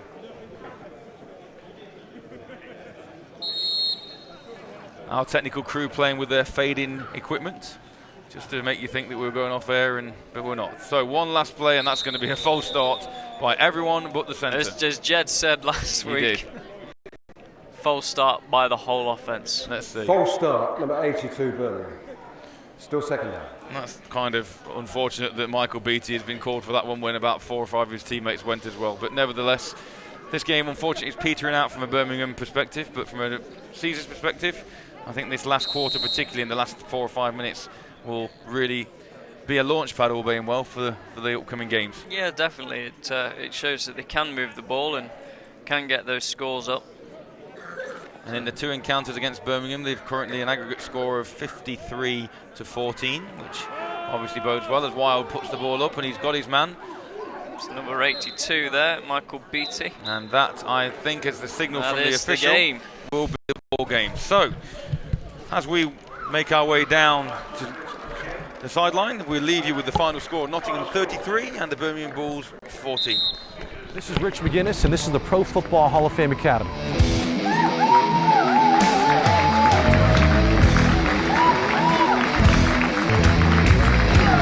I spent the last 2 years with some of the great football minds in the country and asked them, what is it that we've got to tell our young athletes, both high school and youth, and how do we deliver it? So this is the result of that, with some great NFL coaches, some hungry athletes with a 3.5-day experience that I think will be second to none to these kids as far as kind of no one doing it like this. You know, having Sam White, you know, here, head coach, Chris Palmer, head coach, you know, Chuck Bresnahan is a long-time defensive coordinator in the National Football League, a lot of ex-players. But I think at the end of the day, it's all about teaching. The kids learn how to listen, they learn how to take it in, and hopefully they become better football players after this camp. So today the athletes checked in. They then did a great tour of the Hall of Fame, a guided tour to see some of the great athletes who played the game and hopefully got a little inspired. But to be actually in the area where they've been and being in an area where they're actual worn jerseys and cleats and stuff, it's just amazing being a part of the history that they've been a part of. When I first saw NFL Hall of Fame, I was like, whoa, they're contacting me. Yeah, we're going to go to that because I'm getting a lot more insight than I ever have. I've been playing since first grade, and I feel like I'm like really getting some knowledge here.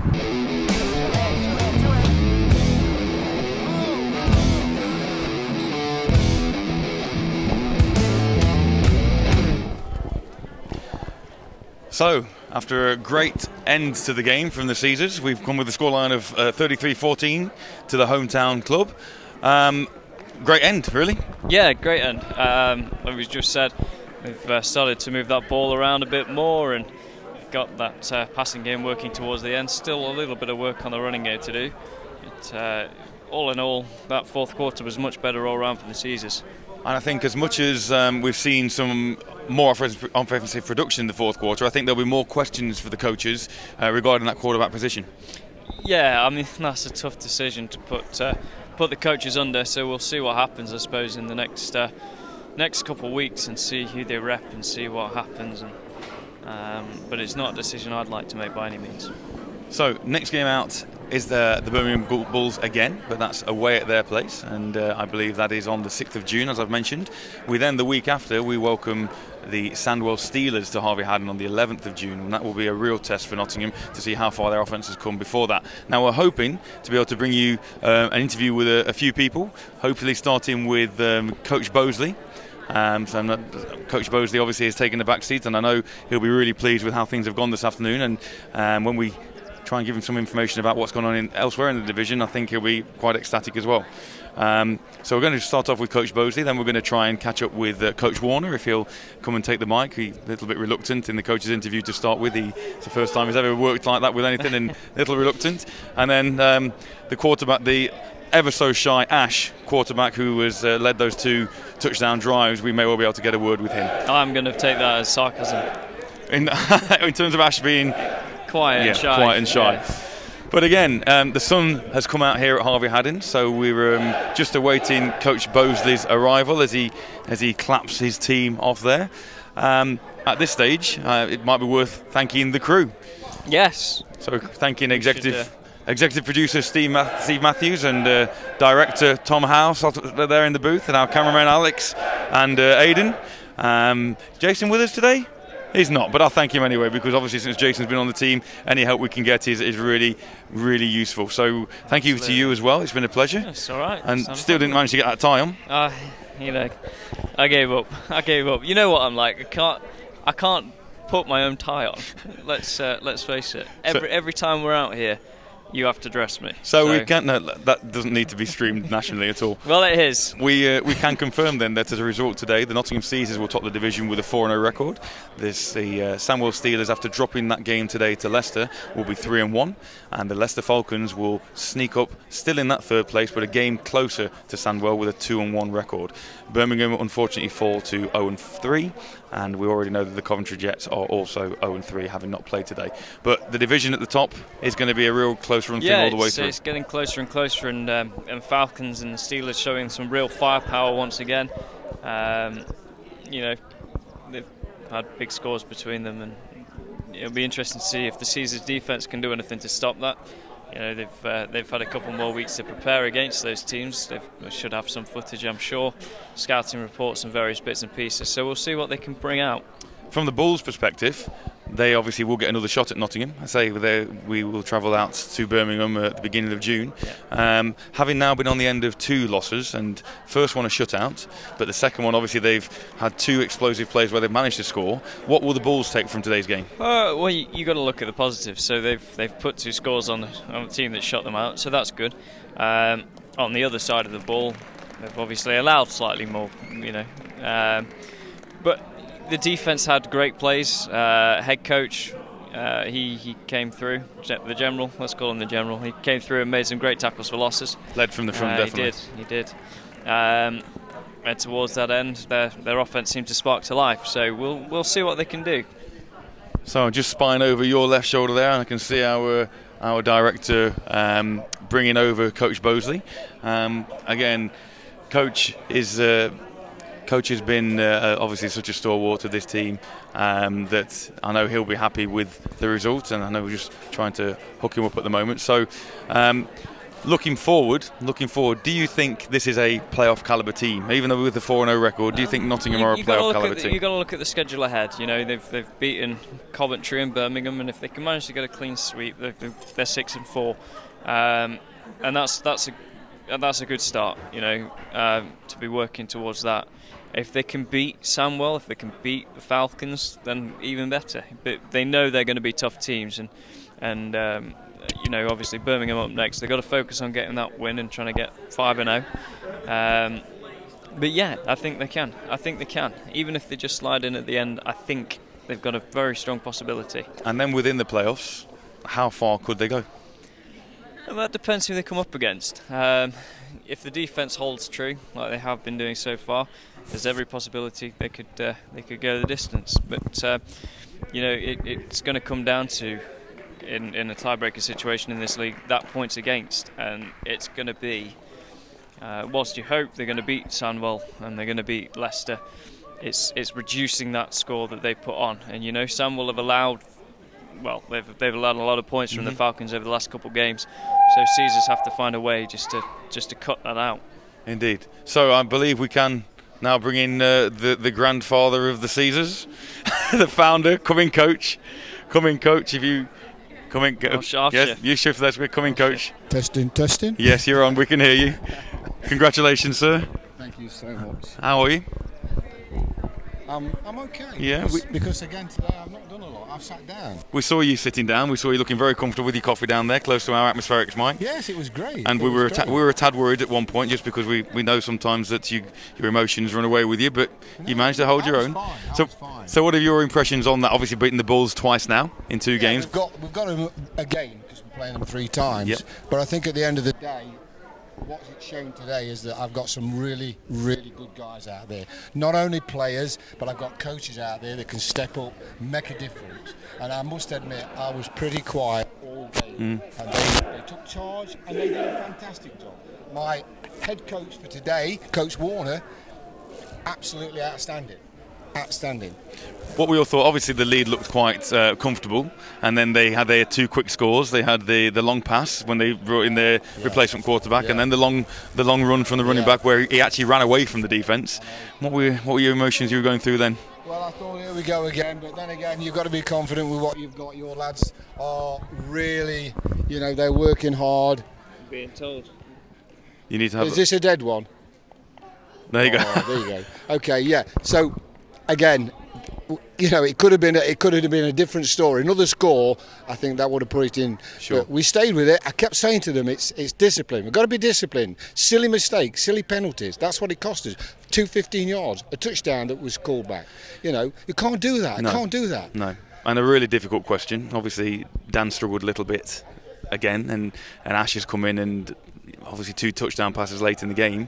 Difficult decisions moving forward in that position, or no, it's not. No, it's okay. not. It's not difficult Okay. because we try and give them the same time. Okay. Now next time we might start with Ash. Okay. And then Dan can come in next time. Fair enough. But we're working together. It's a team. Everyone's a team. It's a family.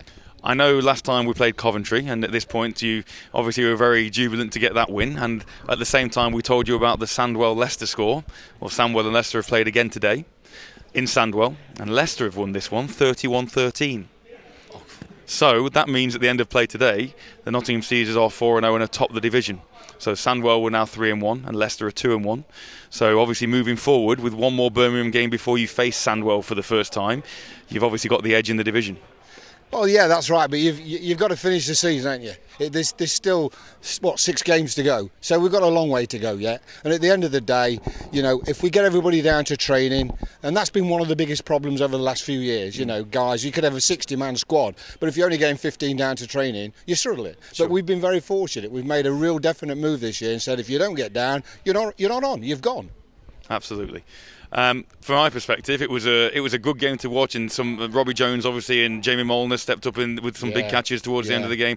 Jason Robinson in the backfield seems to be the most dynamic runner. Obviously Dan Dobson and John Holmes come in as well, but Jason Robinson seems to be he really seems to hit that hole hard. Yeah, I think as well. I think whatever defence they're running against, some of the guys will pick the defence up if it's slightly different, and they'll make the difference. Sure. But again, it's a team effort. It's a family game, this is, for us anyway. The Caesars have always been closely knitted together. And the nice thing is as well, defence creating turnovers and scoring points as well. Brilliant, absolutely brilliant. And Grant Lawless, who's took over the defence for me, doing a splendid job. And again, you often think, 34 years I've been doing this, and I think, there's only one way of doing it, it's my way. And it's not. These young guys come along and they've got some great ideas. And you've just got to say, you know what? Go for it, do what you can. And they've done it, they're doing a great job. And finally, I know you take a massive interest because the Caesars started the junior team, and obviously Coach Lee's team have beaten the Manchester Titans again today, so they remain undefeated as well. Yeah. So just a good day all round for They played well, I watched them. To be honest, I think I watched more of their game than I did of our own. But they were good, they've got some real talent, And again, if they all get down to training, what a team! And Absolutely. He's doing. It's because the best coaches are coaching junior. This man and his team are doing a fantastic job. Indeed they are. Well, thank you ever so much for today. Congratulations once again. Thank you. Another well-deserved victory. Thank you. And we'll see you again next time. You take care. Okay. Bye. We've got Dan Johnson, starting quarterback for the Caesars, to join us now. Congratulations, Dan. Cheers, thank you. How's it going? Yeah, not too bad. I'm going to hold that mic up there to you. Yeah, that's fine. Where do you want me? You're fine there. You just the camera will work around you. That's all right. Nice. Your thoughts on the game? Obviously, another victory. A game where initially in the first half it appeared you were going to get some things going, and then maybe a couple of bad decisions with the picks. But what were your thoughts, generally overall? I mean, we need to start with a bit more tempo. I think we're forcing it too much in the first half. We need to just relax and get the points on the board early.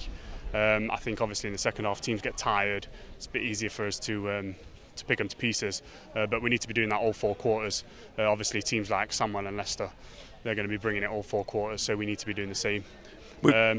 We've just mentioned to Coach that Leicester and Sandwell have played today, and Leicester have run out winners today. Yeah, so they've won 31-13, which puts indeed, congratulations to Leicester, which puts you top of the division. Yep.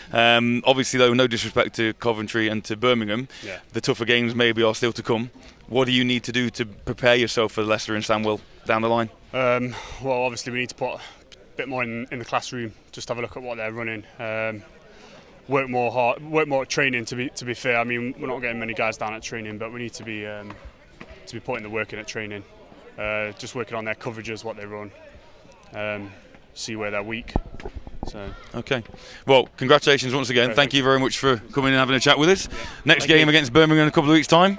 Over there, so I wish you all the best with that. Okay. All right, Dan, take care. The man of the moment. And finally, this afternoon, Mr. Coach Warner. on, You know you love it. Congratulations, Coach. Congratulations. Thanks, Coach. So, initially, a bit of a seesawy one. We thought we were 19-2 ahead, and you thought you were pretty much set there. And then they get those 2 quick scores, a big pass, and the big runway. That running back's running away from your defence. Sum up the game in general. Well, it was a tense one. We made hard work of it. I don't know if it was just complacency set in, but obviously had to try and get the guys to refocus and just finish the game strong, which obviously we did with those 2 late scores. It was interesting. A changing quarterback for them almost ignited their offence, and similarly, a change of quarterback for you with Ash coming in seemed to do similar. And obviously, like I say, those late 2 touchdown passes. Is there a quarterback controversy brewing in Nottingham? No, not at all. We've got 2 talented quarterbacks. They both bring something different. So it's just nice to give them both time on the field. I asked this to Coach Bosley actually. You may well know Leicester won today, so therefore, as a result, you guys are top of the division. And again, no disrespect at all to the Coventry or to Birmingham, but the Sandwell Leicester games are going to be real pivotal in who tops that division. Are you at a place where you want to be moving forward down the line, being ready for those 2 teams? I think we've still got a bit of work to do. Like I said before, we're a work in progress. I'm trying not to pay too much attention to the other scores. Okay. I just want to get these guys ready, get them focused, and just concentrate on the game in hand. Well, you see these guys again in a couple of weeks in Birmingham for the 3rd time this year. Yeah. So obviously, no doubt they'll get one more crack at you guys. But as far as today is concerned, a fantastic effort, great scoreline, and some real highlight plays there as well from your team. So congratulations. Thank you. And we'll look forward to covering you again when Sandwell come here a little bit later in the month. Yeah. All right. Take care, Coach. Thanks very much. So, all in all, I think the message is pretty similar. The guys are pleased with how things are going, but understand that there's still a lot more work to do. Yeah. And interestingly, all seem very united on the fact that, those quarterbacks are going to be those quarterbacks all year, and it's going to be an equally shared time. Yeah, it's an interesting way of playing football, but if they bring something different, they bring something different. And if that's the way the Caesars want to play football, that's the way Caesars are going to play football. And at the moment, it seems to be working for them. So far, it is working. So, to wrap up, a real hard-fought victory here for the Nottingham Caesars today. They run out winners 33-14 against the visiting Birmingham Bulls. Puts them 4-0 in the division and will top the division tonight. Their next game is away at Birmingham on the 4th of June. And then the following week, Sandwell will be back here where we will be covering the Sandwell game on the 11th of June. So, once again, thanks to all the crew. Thanks to everybody who's turned up today and put on the game that we've had. I say thank you to Coach Lees for joining me again. Pleasure as always. And same, I suppose. We were going so professionally until that point. To be working with you. Thank you to all of those who have joined in and contributed to the show via Twitter and the other social media. We will leave you here from Nottingham with the score: Nottingham Caesars 33 and the Birmingham Bulls 14. We'll catch you next time. Goodbye.